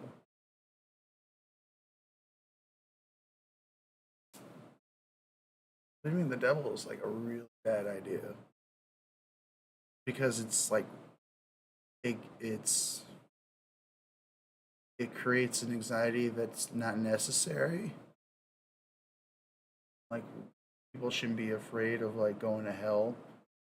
People should be good people, but we know what that means inherently because we have empathy. We know what we wouldn't want to do to others that we wouldn't want done to ourselves. We don't need a God and the devil plus what's right and what's wrong. We don't need fear of hell to be like, I probably shouldn't be an asshole. And we don't need God to be like, maybe I shouldn't be an asshole. Can we move on? We're going backwards. We should have moved on from this so long ago. You know, if we like abandoned religion like centuries ago, we would be colonizing the solar system, right? You know how much religion has like held us back as a species? It kept us from advancing, from doing amazing things because of fear of fake. Fear of the fake. We could have just been like, you know what? Let's not worry about that shit. Let's not worry about like trying to discover the mysteries of the universe because like we don't want Sky Daddy to get pissed at us. It's so fucking stupid. Can we please move on? We're not moving on. We're man, he's digging their heels in, man. It sucks. It's so stupid. And it's seriously like, it was the biggest mistake humanity ever made was coming up with religion. The biggest mistake. We didn't,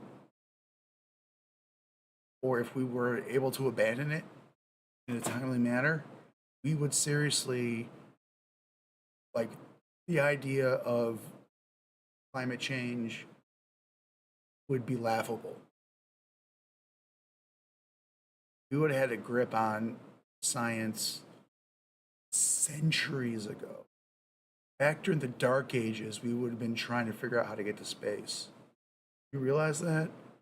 We would have started science back in like medieval times. Galileo, if there wasn't any religion during the time of Galileo, we would have discovered so many mysteries of the universe back when fucking Galileo. Religion has held us back so hard. And it's not going anywhere, and we're done. We're donezo.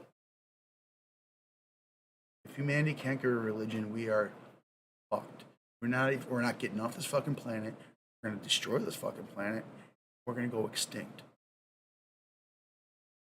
And that is tragic because we're a cosmic fucking miracle.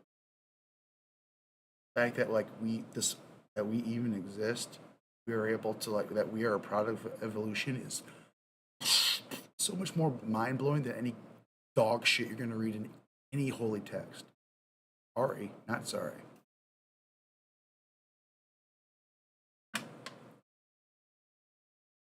I gotta pee. I'll be right back.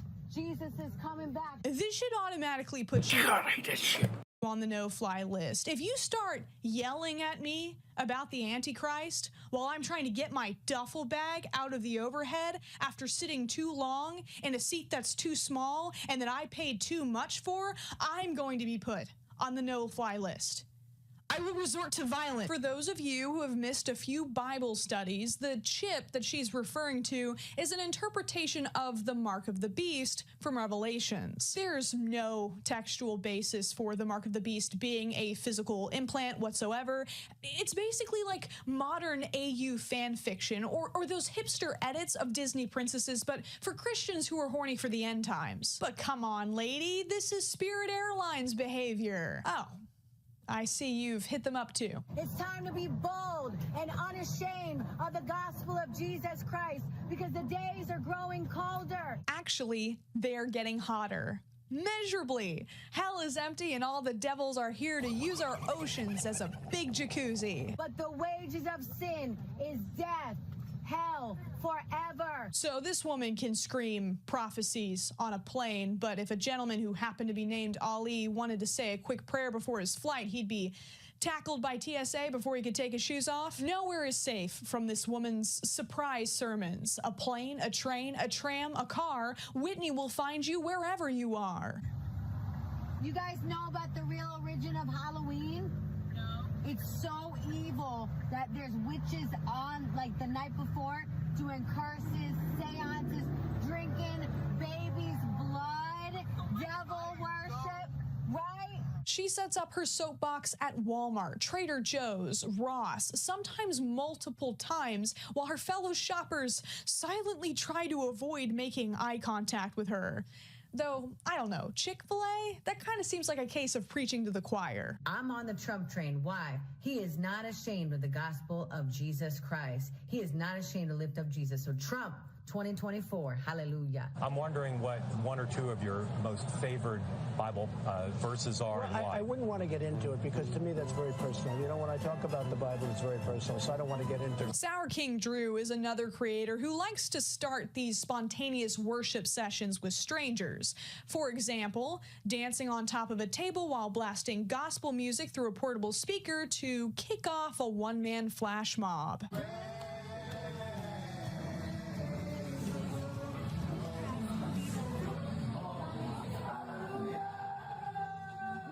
Even after he dropped a boogie bomb for Christ on unsuspecting Starbucks patrons, the staff were still nice enough to let him film on the property as long as he stayed outside. Then he came back with a megaphone and started screaming so loudly that they couldn't take orders from the drive-thru. I know, but I was told by an employee the other day, yesterday, when I was standing on the table, she told me, I don't mind if you go outside and do it.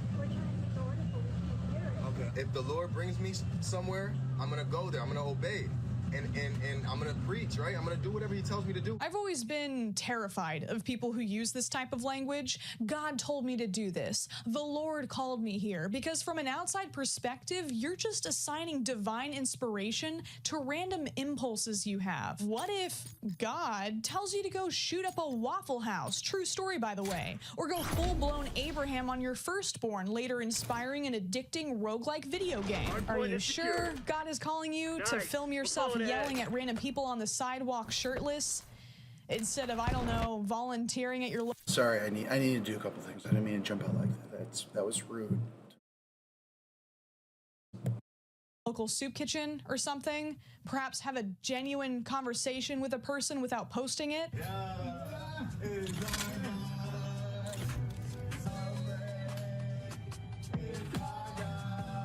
The only thing that differentiates these videos from your average prank or social experiment content is that Jesus is slapped onto it. Otherwise, they operate under the exact same formula. Record people without their consent while you act disruptive in public in the hopes of capturing a reaction. The worst sin being committed here, though, is that it's just painfully cringe. Like, I'm talking season 1 of The Office level cringe, except it's real. Part 2 of trying to see how many people. Season 1 of The Office wasn't terrible. God is good, amen.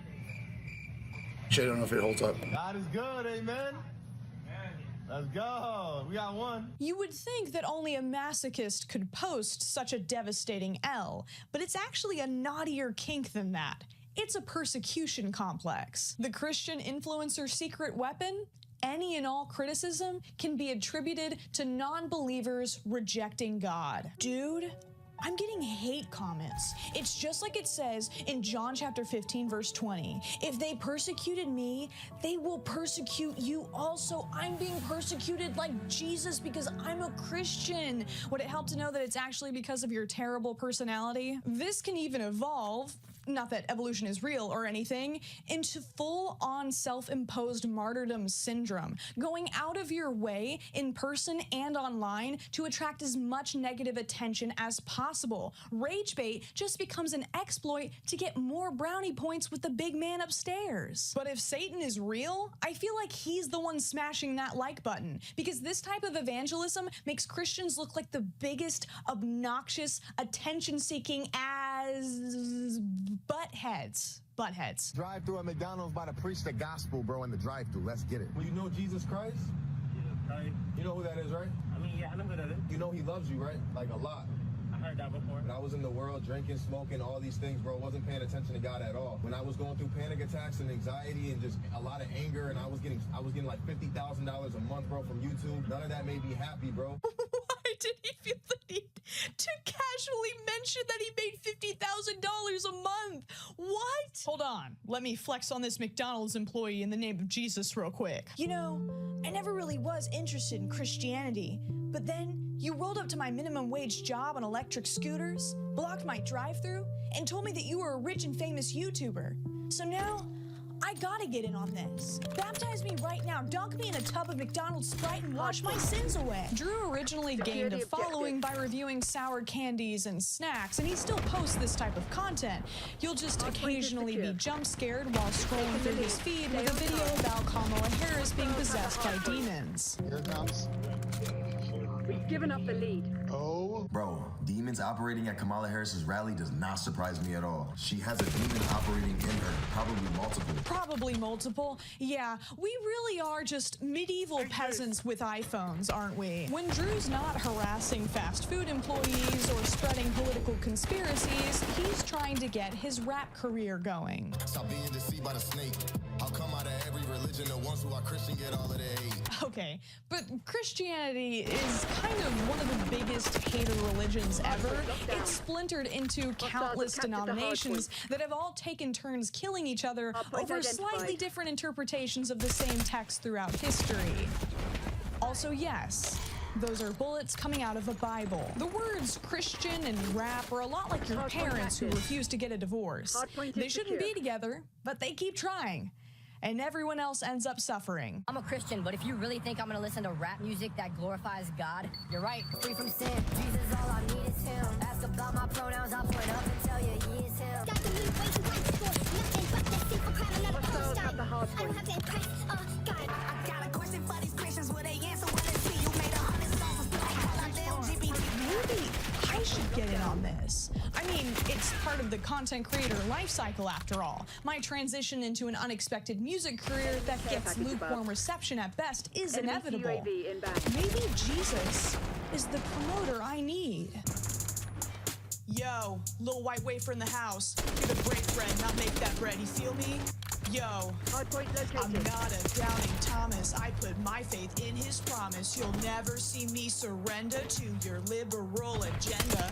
The Lord is our shield, don't even try to fight us. Call me the psalmist, cause my verses are righteous. If you don't believe in Jesus, you'll go to hell. Even if you're a baby, you'll go to hell. Something's cooking. What's that smell? A little baby barbecue down in hell. Drew also sells some Christian merch. Let's check this out. Okay, we got some Timothy with some clip art. The Holy Spirit went crazy with this. Hold on, guys. Brainstorm with me. How do we tap into this market? Okay, first idea, off the dome. Bath bombs, bright red bath bombs. Bathed in his blood. What else? We could have water shoes with Matthew chapter 14 on them. This little light of mine, night lights. Ooh, we could have a fitness program just for Christians. We'll call it CrossFit, but we have some stiff competition. Check out this Christmas tree reminding sinners what the real reason for the season is.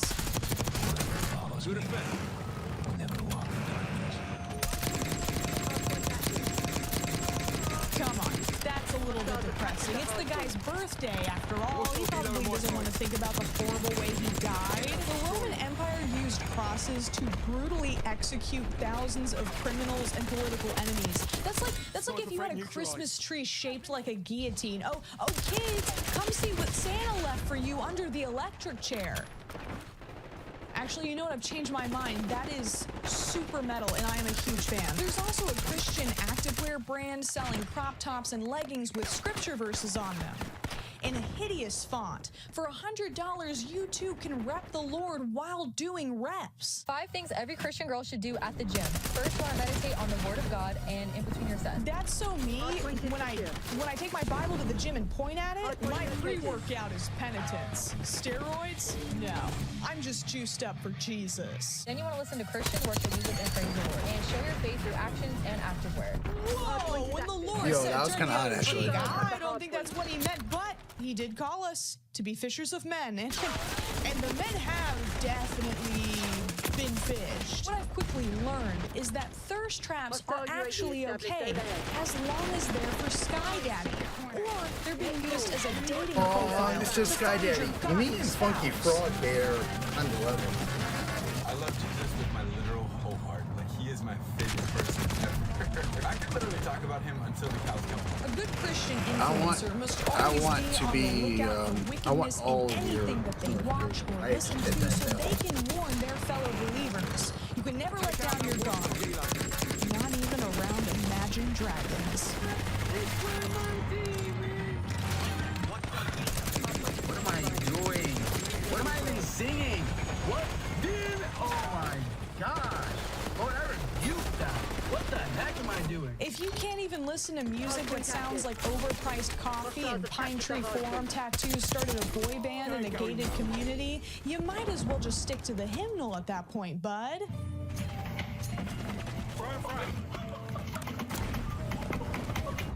They must have discovered Proverbs chapter 5, verse 19. A lot of these videos have the same energy as a youth pastor trying to make a bid for connection by inappropriately shoehorning a pop culture reference into his sermon. Jesus took the blind man by the hand and led him out of the village.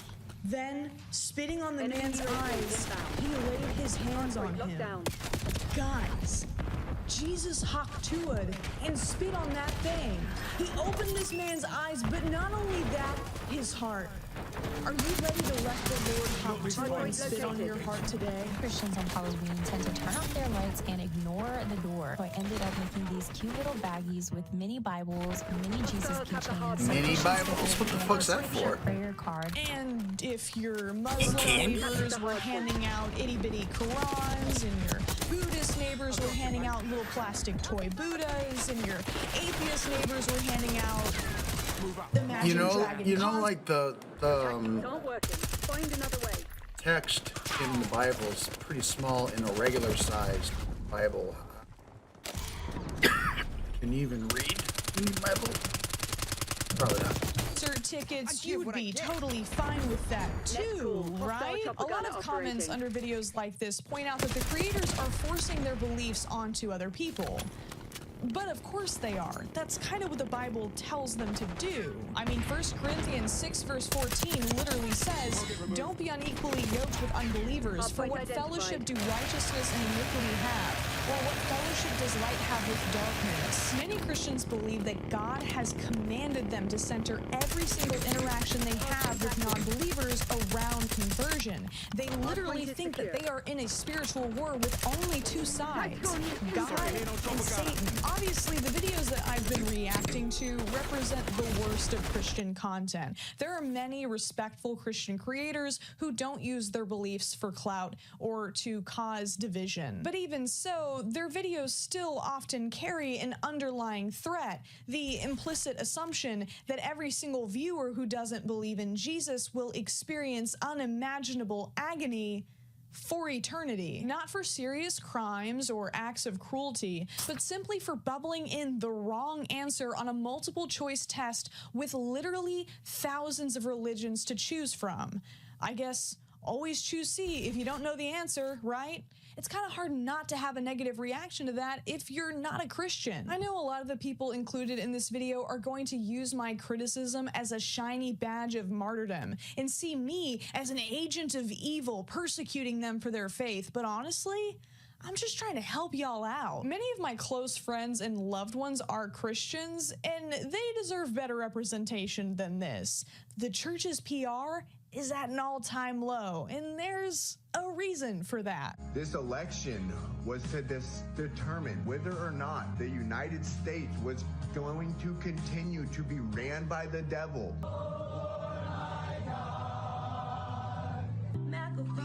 It's been a roller coaster, but every single part was in God's hands. That's so weird. Holy sh**. Oh no.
Team deathmatch.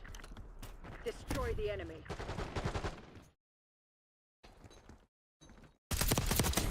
Threat clear.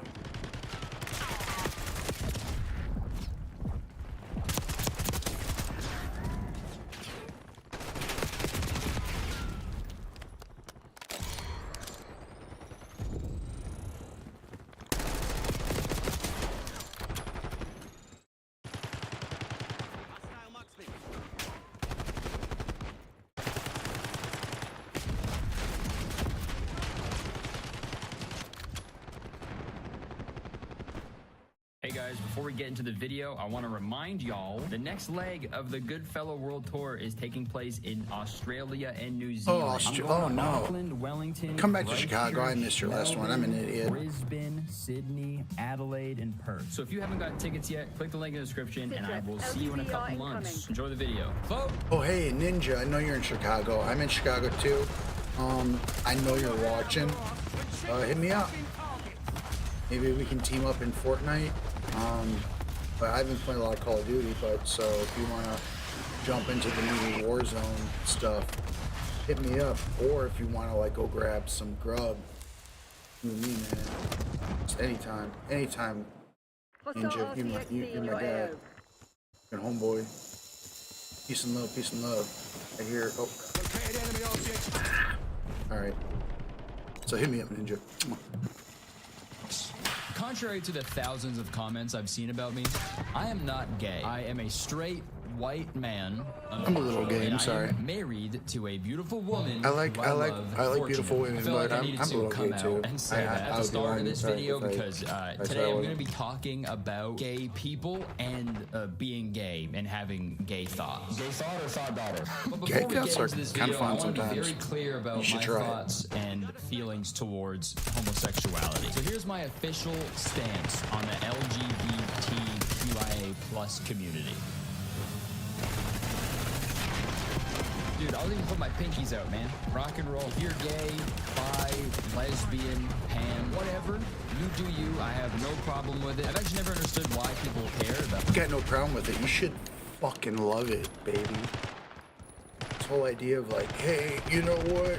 Do each your own. The fact that you don't think it's hot tells me that you're just a prude and are boring. So boring. Like, If you're the person who's like, hey, I don't have a problem with being gay, but you know, you do you. I'm just, well, you.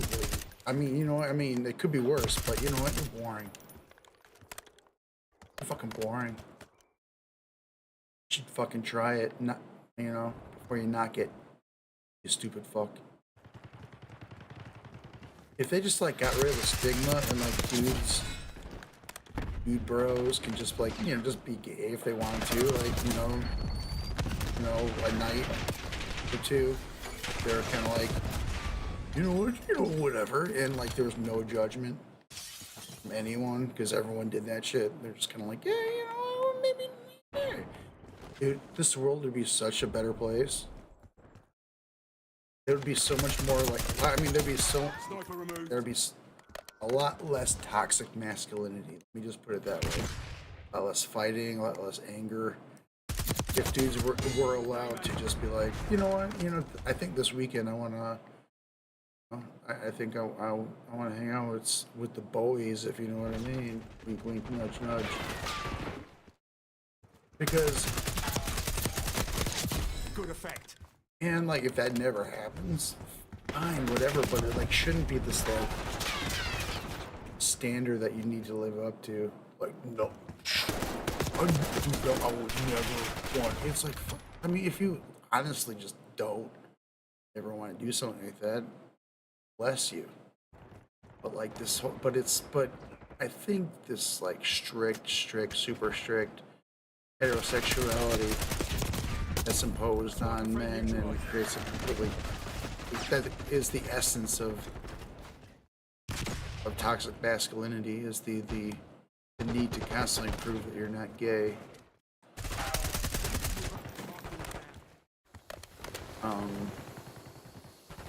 Lost my track of thought. MTC drive. Get serious, Crimson. About like two people who love each other, but it's just crazy to me that there's still people today in the year 2024 who have like a genuine problem with gay people, when homosexuality literally like dates back to like cave drawings in 11,000 BCE. And dude, if we're getting scientific with it, honestly, I think being gay predates life on Earth entirely. You know how I know?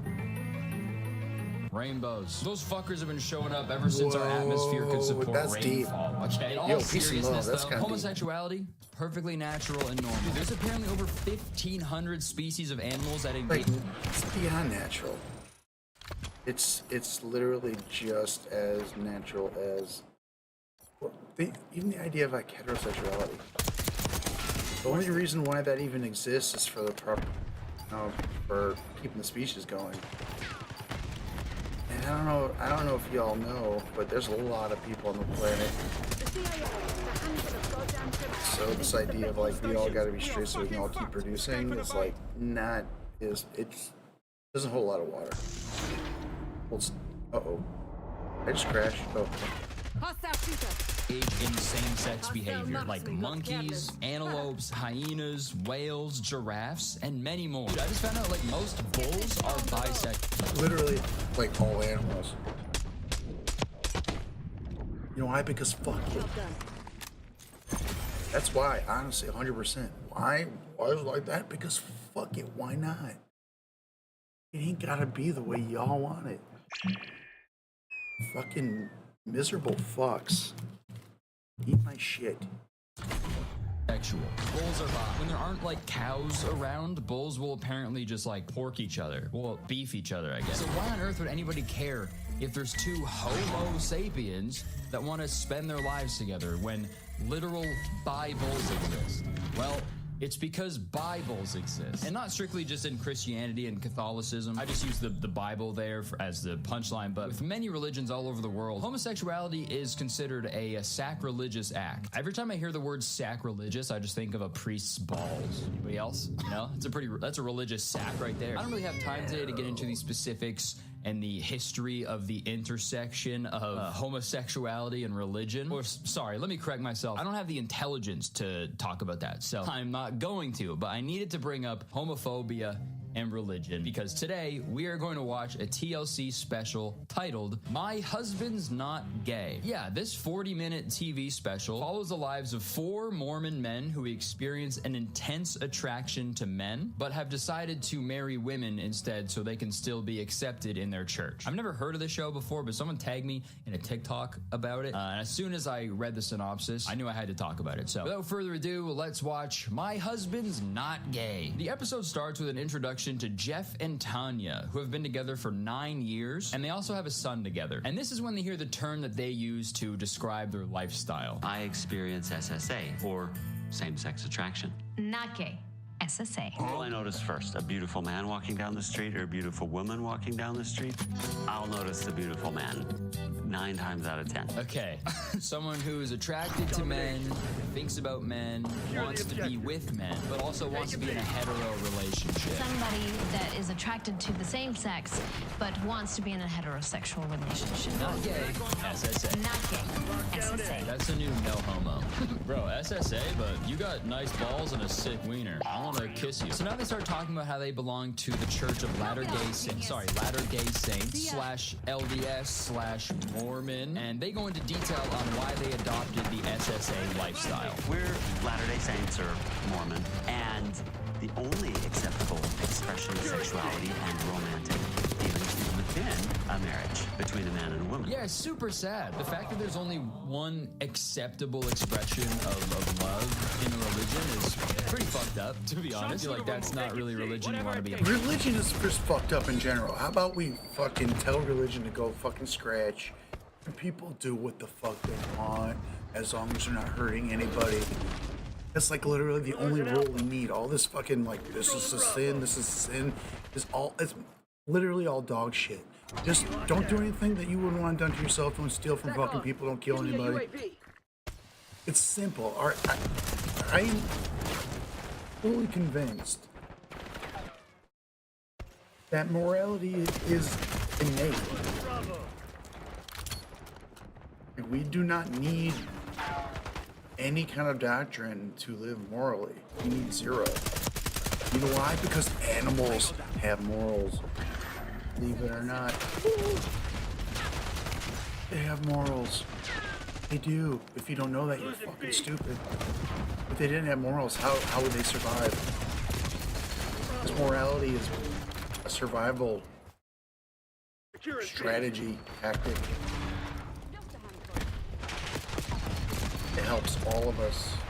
Taking Bravo underway. Enemy Space CUAV that out. inbound. Megan, let me see. Hostile UAV established overhead. See this face? That's a face. Be a part of, but you know, what do I know? How's that one verse in the Bible go? Love thy neighbor unless they're fucking gay. I guess, right? Is that the exact lyric? Right? If I'm wrong, man. I feel bad for this guy. This sucks. When Jeff told me about his same-sex attraction, it was definitely the worst time in our relationship. We got home to his place, and I thought, I'm gonna say I love you. And instead he said, you need to know that I'm attracted to you. And I was crushed. So yeah, Jeff told Tanya that he's attracted to men, and then he gave her a bunch of books to read about SSA, and then she finally came around to the idea that, you know, she could still be with him even though he is attracted to men. I know lots of other of my friends that are in the same type of marriages, that are in good relationships, and none of us feel oppressed. We've chosen to be here. Yeah, you go, girl. Good. Ultimate ally. I'm here, he's queer, and there's nothing I can do about it. All right, now we meet the next couple, Brett and Megan. Growing up, I thought for a long time that I was gay. I thought that these feelings defined me. Yeah, I mean, fair assumption, right? If you're thinking about a bunch of oiled up naked guys, as I am right now, I'm talking about it, but, you know, if you're constantly thinking about that, right, that's a fair assumption. Like, okay, yeah, I guess I'm gay. So I wonder why he ignored all those emotions. I didn't ever expect to get married. I wanted to, but I didn't think I was going to be able to get married and have children and live the life that I'm now living. Everything he described, you can do as a gay man. You can get married, you can have kids. Well, I mean, right now you can. I don't know how long, based on the fact that a literal fucking goblin is the president-elect. Dude, he's probably gonna pass a bill that makes it so you can only marry him. And look, so far, both of these couples seem really happy, and their kids seem like they're, you know, taken care of really well. They're very happy as well. But I just can't help but feel bad, because you have one person who's suppressing, like, a huge part of, like, who they really are, and then the other person who's, like, struggling to deal with it and also, like, enabling it at the same time. There have been periods in our marriage where I knew that the attraction wasn't there, but thankfully we've moved beyond that. Yeah, we've actually moved on from being attracted to each other. He actually loves me so much that he can't stand to look at me. All right, now it's time to meet the final couple. My name is Tara. And my name is Curtis. We've been married for 20 years. What the hell? And my name is Curtis. You know, I don't come across too many Curtises or Curti in my life. So whenever I see another guy with my name, like, I automatically I hate them. I don't like them. You know what I mean? Weird, right? Like, fucking get your own name, bro. Fucking literal fan behavior. About 4 years ago, Curtis came to me one morning and told me that I never met other Sean's, S-E-A-N. I don't think I've known another Sean since I was a fucking kid. I never run into Sean's. If I did, I would be like, yo, let's be friends. I have no friends, and since your name is my name, and like, I'm not talking about like, I mean, even, I would even be friends with you, S-H-A-U-N or S-H-A-W-N. I'm a classic. I'm an S-E-A-N. I'm like the real deal Holyfield Sean, not the fake real Sean. But even if I met a fake Sean, I would still be like, yeah, let's hang out. We're two different kind of Seans, and I'm cool with that. But that's just how desperate I am with friendship. If anyone's watching this and we don't have any friends, be my friend. Please. Love you. No, I didn't. She's lying. Don't listen to her. He explained to me at that time the difference between having these feelings and not wanting to act on them. Okay, so they keep saying that, like, you're only really gay if you, like, act on these emotions that you're feeling. Ultimately, when it comes to our faith and our belief, what matters is how we act. And I don't agree with that at all. You don't have to act on your emotions. It makes no sense. Because, like, what do you mean act on? What if you can act? Losing B. To know that they're real and genuine, right? Like, I knew I was straight, like, before I, like, kissed a girl, right? You know what I mean? Just like any straight boy growing up, I knew I was straight the second I saw the pink Power Ranger, okay? That's a canon event. And this whole, like, SSA thing is, like, really frustrating, because it's like, doesn't everybody have a little bit of SSA sometimes, right? Right? You know, there's been a few times in my life where I've like, seen a guy and been like, whoa, that's an attractive guy right there, right? Doesn't mean I want to fucking make out with them. If it happened, it would be the end of the world. It's not like I want it to happen, right? You know what? I think actually the first time I fully understood like how dudes could be gay is the first time I watched an episode of Smallville. 2004 Tom Welling? SSA alert, dude. Anyways, Curtis, the other Curtis, he talks a little bit more about their marriage and their relationship with God. Have I made mistakes in our marriage? I have. But with my belief in God, all things that I struggle with, if I turn to Him, can be for my good. See how much damage belief in God does?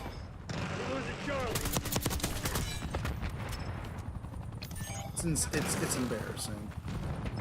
The whole God thing is just like, it's anyone who believes in that shit just kind of like,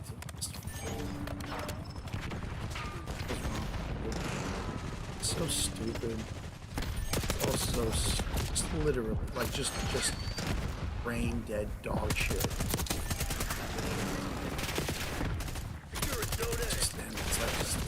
And your dumb fucking dog shit is holding back this entire fucking species.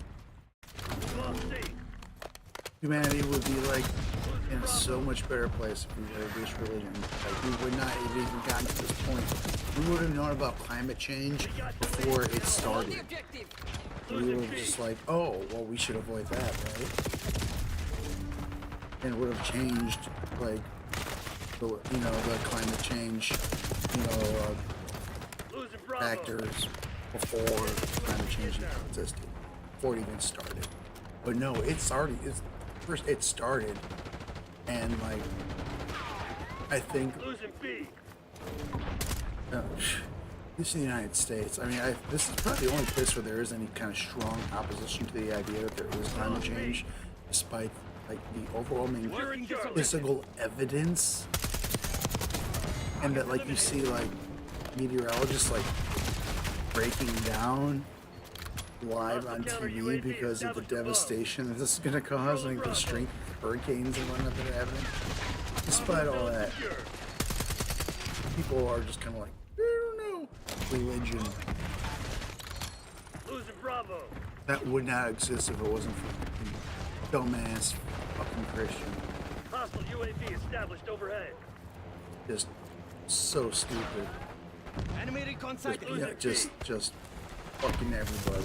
Like, whatever. People are like, I don't give a fuck. I'm like 100% like, I think we should have a goddamn fucking Chinese position on fucking religion. We should fucking just shut all their asses down. Like, China's Communist Party knows what's going on. That stupid fucking cult. It's over here. Fucking that funds Peacock News. I can't remember what they're called. But China's kind of like, fuck you, and I'm like, fuck you. So,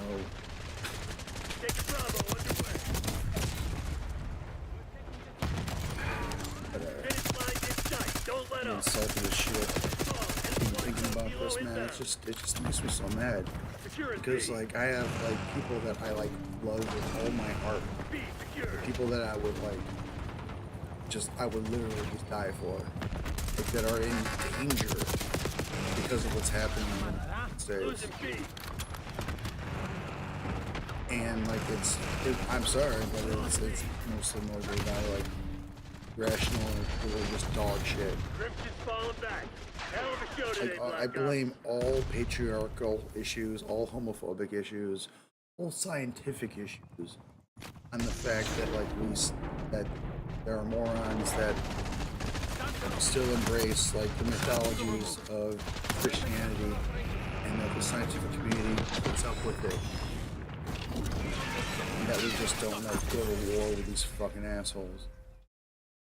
3. That's right. Let's go. Girl, come on.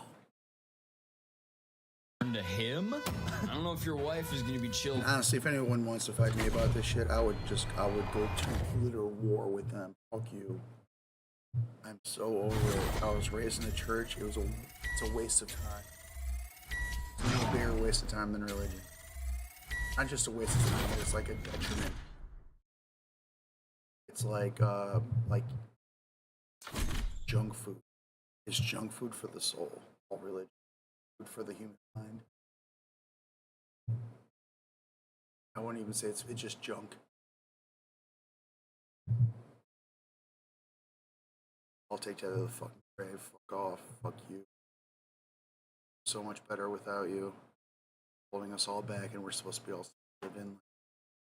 Even they're all stupid as dog shit. Fuck off. Fuck religion. Fuck everyone who. With that. Okay. Come on in. It's Jeff and Tanya. Good to see ya. Glad you're here. How's it going? In Salt Lake. I never meant it anymore. Take that to the fucking bank. I hope fascists see that and get cope and see you fucking idiot.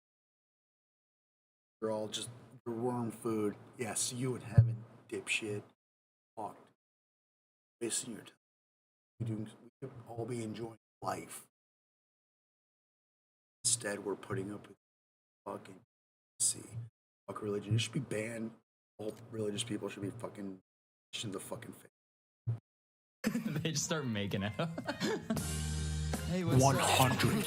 Oh, fuck, that's funny. Okay, so the two couples are Literally getting together so pissed for off a at her. Bible study, and Curtis invites it feels so weird to say out loud. And Curtis invites his friend Rob over as well. You know But what Rob Langley is expects. not a Get member it of the done. SSA community, so things get a little awkward. There's a lot of SSA in Argentina. Did I tell you that? No. I just can't take the suffering that religion has caused. The suffering, the backwardness, it's held as well. The whole act is against the teachings of the gospel. In the Mormon faith, we do not practice homosexuality. Why? Because you're already really good at it? And okay, you're gonna tell me gay stuff doesn't happen on those mission trips? Okay, dude. Two guys traveling around the world together spreading the gospel? Yeah, they're spreading more than the gospel, okay? They're spreading those cheeks as well. No matter how ugly you make those temple garments, I'm sure some gay stuff happens from time to time. And that's fine. Do you guys know that Mormons have special underwear? Well, now you do. Throughout this show, there's like split seconds where I can like see their logic. Don't get me wrong, it's definitely flawed, but I can see the steps that they're taking to sort of rationalize this. And as soon as my brain is like, hey, whatever, it's their life, they can do what they want, they say something that immediately brings me back to reality in an instant. Like this, for example. I know that he has made the choice that is the most true to himself. But literally a minute before that, Brett says this. If it was accepted to be a homosexual in the church, would I be gay? Maybe 8 or 9 years ago, 10 years ago, the answer would be yes. Dude, that is heartbreaking. Literally just said he would be living as a gay man if it was allowed in the church. God, if only Mormon was pronounced more man. All right, so this next part is when we meet the final member of the SSA squad. His name is Tom, and he's the only guy in this friend group who isn't married. And he sort of becomes the main character for the rest of this episode because he wants to find a partner and settle down. And the rest of this episode sort of revolves around that plot. He's a little more quiet and awkward than the other guys, but one thing he does love is basketball. You ladies ready to play a little ball? You mind if we join? We'll be shirts, you be skins. Awesome. I fucking love that, dude. All right, we're shirts, you guys be skins. All right, sure. Whoa, whoa, whoa, whoa, whoa. Bottom half. I like your style. But Tom is by far my favorite person in this entire episode. He's actually like really funny and likable. And he's got some really great lines throughout this episode. I don't feel like I fit the mold of guys that are attracted to other men, other than my deep and abiding love for Broadway show tunes and the attraction to males. Those are the two things that are kind of gay about me. You see, that's super funny. You know what isn't super funny? People spying on your online activity. And that's why I'm so excited to talk to you guys about today's sponsor, ExpressVPN. If you've never heard of ExpressVPN, you better listen up. To put it simply, a VPN, or a virtual private network, is a tunnel between your device and the internet, designed to keep your online activity private and secure. ExpressVPN has many uses, but the big three are online privacy, data security, and content unblocking. Let's learn about them real quick. Online privacy. Did you know your internet service provider can see and log, and in the US, sell record of every single thing you do online? Well, they can, and they do. But ExpressVPN encrypts and reroutes 100% of your network traffic through secure servers,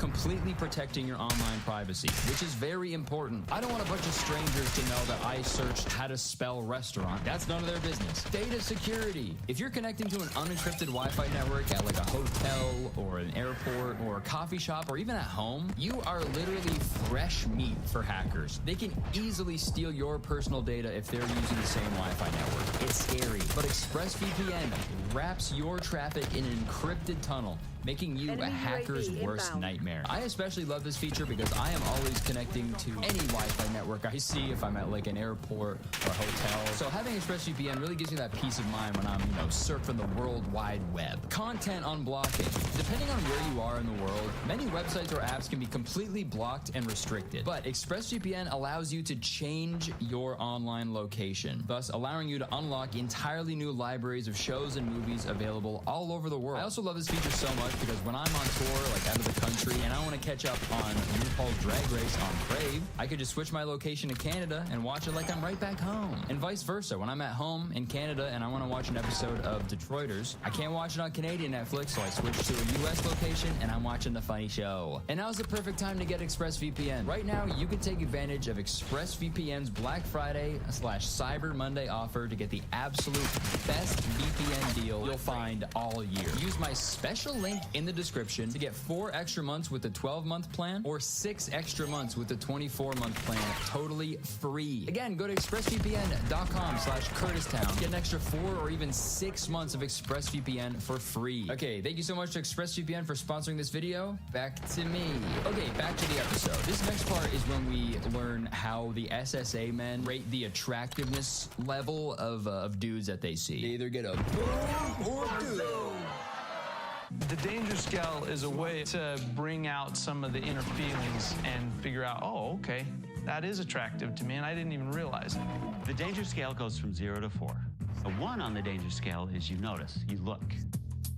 A 2 means you looked again. A 3, you'd be tempted to turn around and look again and again. 4 pretty much means you're requiring restraints. All right, that's wild. I hope they never see a 4 on the danger scale if they require restraint. I think like the only way to really restrain a gay urge that strong would be with like a straight jacket. And I assume they call it the danger scale because it's, you know, these are emotions that they're not allowed to act on. So again, that is super sad. It should not be a thing that you associate with danger and like negative emotions, right? It's positive. That's how you feel, like deep down, right? It's fucking sad. Honestly, dude, this whole show reminds me of this t-shirt I saw on Twitter a couple weeks ago. I'm not gay, but when I look at naked dudes, I get horny and jack off. That's the whole thing. But while the guys are checking out the other dudes on the basketball court, their wives show up, which makes Tom a little envious. They're kind of in a place that I want to be. I want to meet a girl and like her and say, by the way, I'm attracted to guys.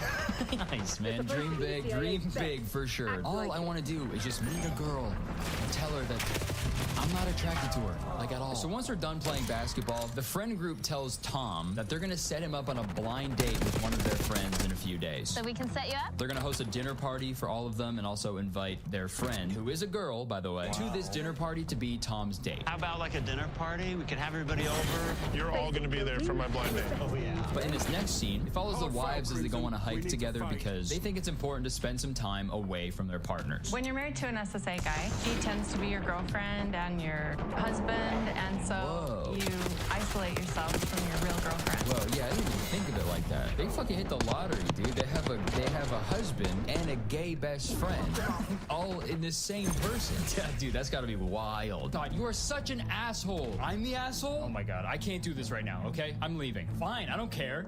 Girl, you're not gonna believe this. What did I do this time? Okay, this next part is great because they're going on this hike talking about their SSA husbands, and this next line of dialogue, dude, it perfectly summarizes the entire episode. It's really important for him to get his guy time. He comes back even more interested in our relationship and committed to our relationship when he's had that time with his friends. Yeah, dude, I no shit. You guys ever notice that your husband is like way happier after he hangs out with a bunch of other gay men? Yeah, I wonder why that is, Megan. Do you guys' husbands come back from basketball with a bunch of red welts on their neck and scratches on their back?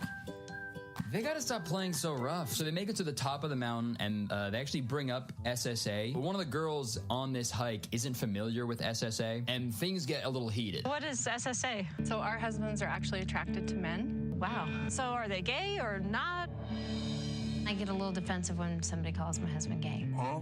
Not that I think there's anything wrong with that, but I don't feel like my husband identifies with it, and I don't identify my husband as being gay either. Gay to them is a lifestyle choice. Okay, whoa.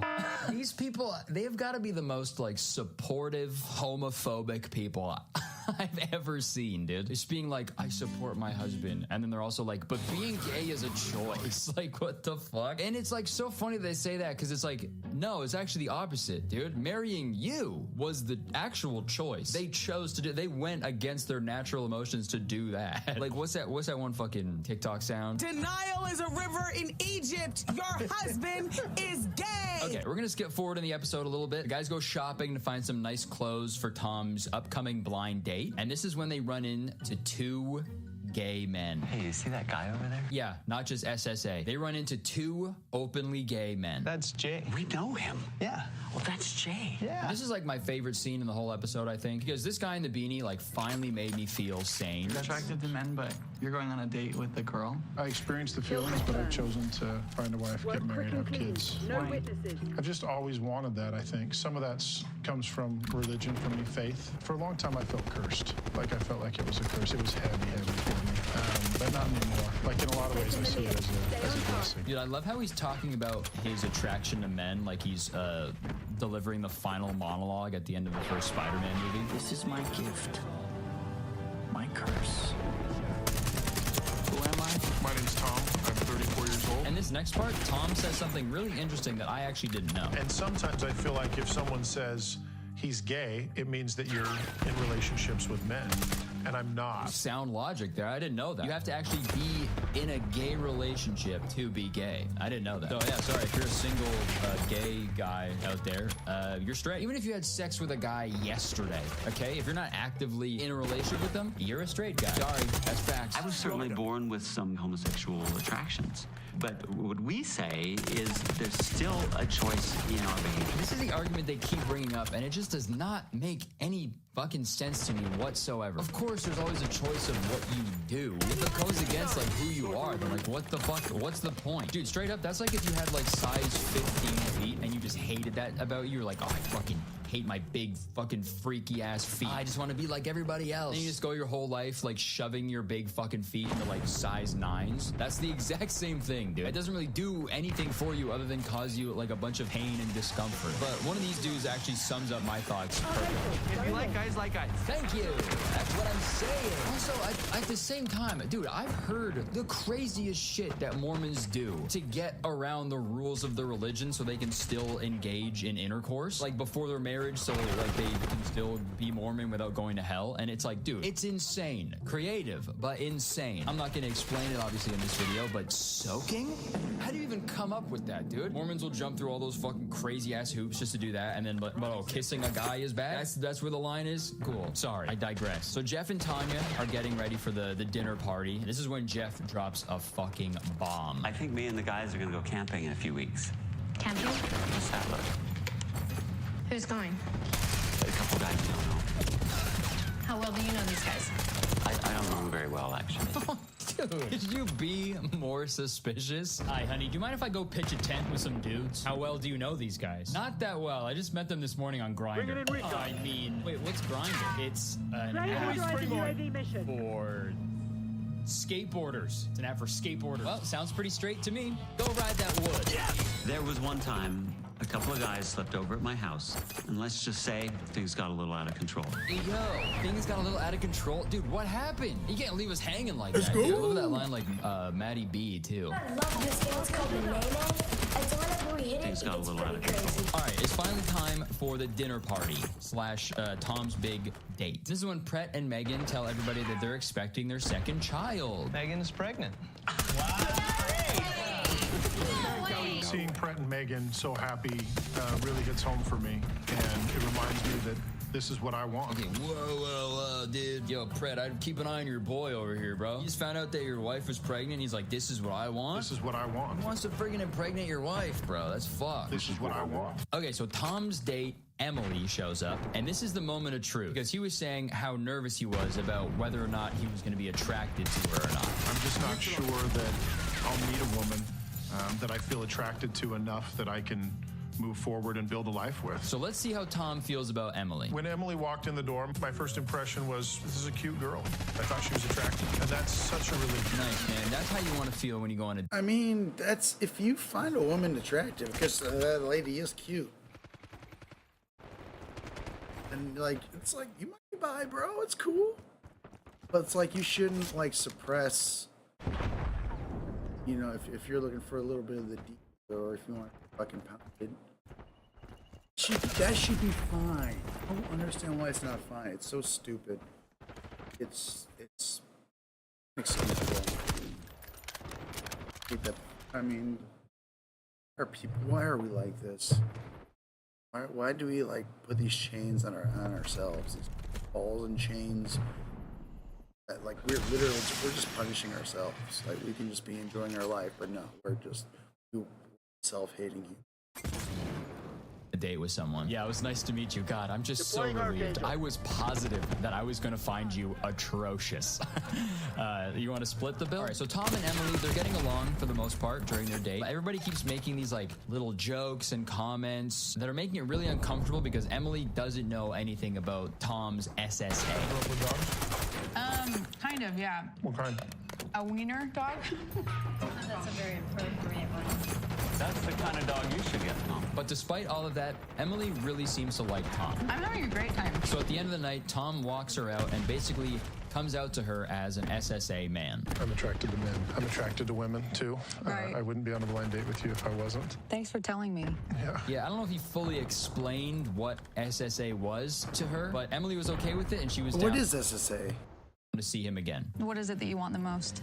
To be married, have a wife, have kids, have a family. Just to live the way I think God wants me to live. Bingo! There it is, man. Live the way I think God wants me to live. Not the way Tom wants to live. Really basing the way you live your entire life just to please a man in the sky?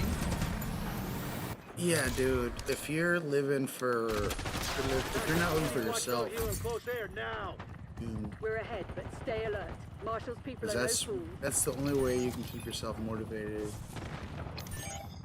He is like, if he thinks he's gonna do what he's doing and like doing it for God, he's gonna be having sex with men on the side. And he gotta be like that. He ain't gotta be like that.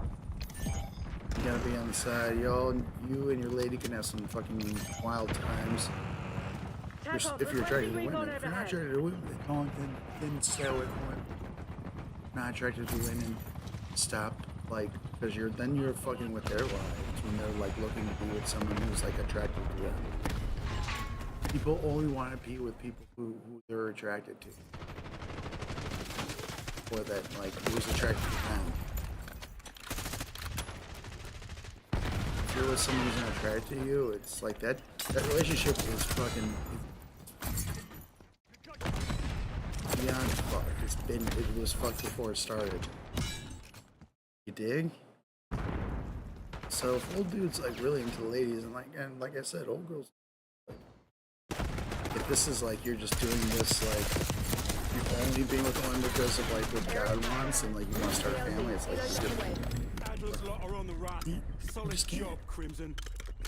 no one has what it takes. Just don't. Coordinates marked. I don't know, dude. Can I give you a hug? Oh, please.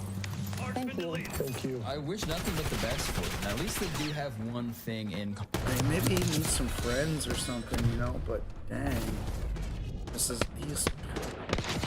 I just don't understand how like this whole idea isn't just like self-evidently insane. Like it's just not like on the surface level, like, whoa, what? That's weird. But like it's religion. I blame religion. And sentiment, sympathy, and tolerance for religion. I blame all of it. The fact that like people can't just do what they want to fucking do. Sexual. Like, oh my god. Sex is like a pretty fucking dominant aspect of people's lives. Anyway. Common. That's something. I don't think the SSA will ever go away totally. I think I'll always have some level of attraction to men, but I'm okay with that.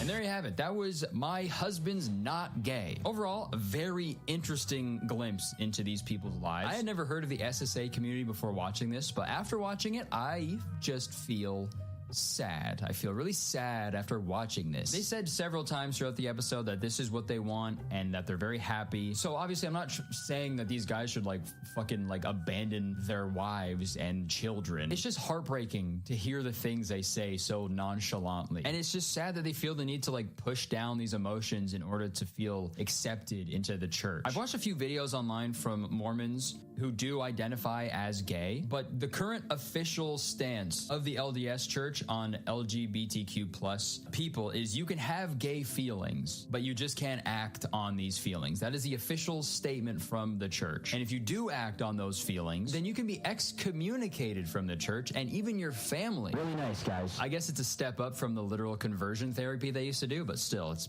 pretty mean. It's kind of messed up that a church that's supposed to be teaching you virtuous lesson is also able to excommunicate you from your loved ones for being who you truly are. And I think the whole like only acting on these feelings is bad argument is just silly, because what is acting on it really? Like, picture this. What if you're a Mormon, you're standing on a packed subway car, and you're facing another dude who's also standing on this subway car, and the train slams on the brakes super quick, jolting you forward, and you accidentally lock lips with this stranger. You just kissed a man. Would the church have a problem with that? And what if the train conductor slams on the brakes again and your hand slips down the stranger's pants? And then the subway malfunctions, so it's accelerating and reversing back and forth over and over and over again. So you're full on giving this stranger an old fashioned until completion. That happens sometimes, okay? And then what? Is the church gonna have a problem with that? Grow up.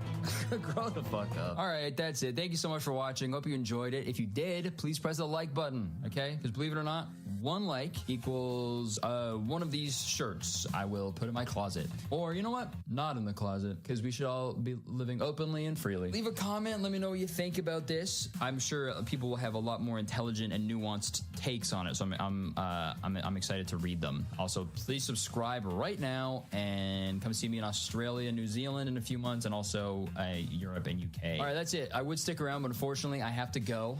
There is a shirts and skins match I'm late for. See ya.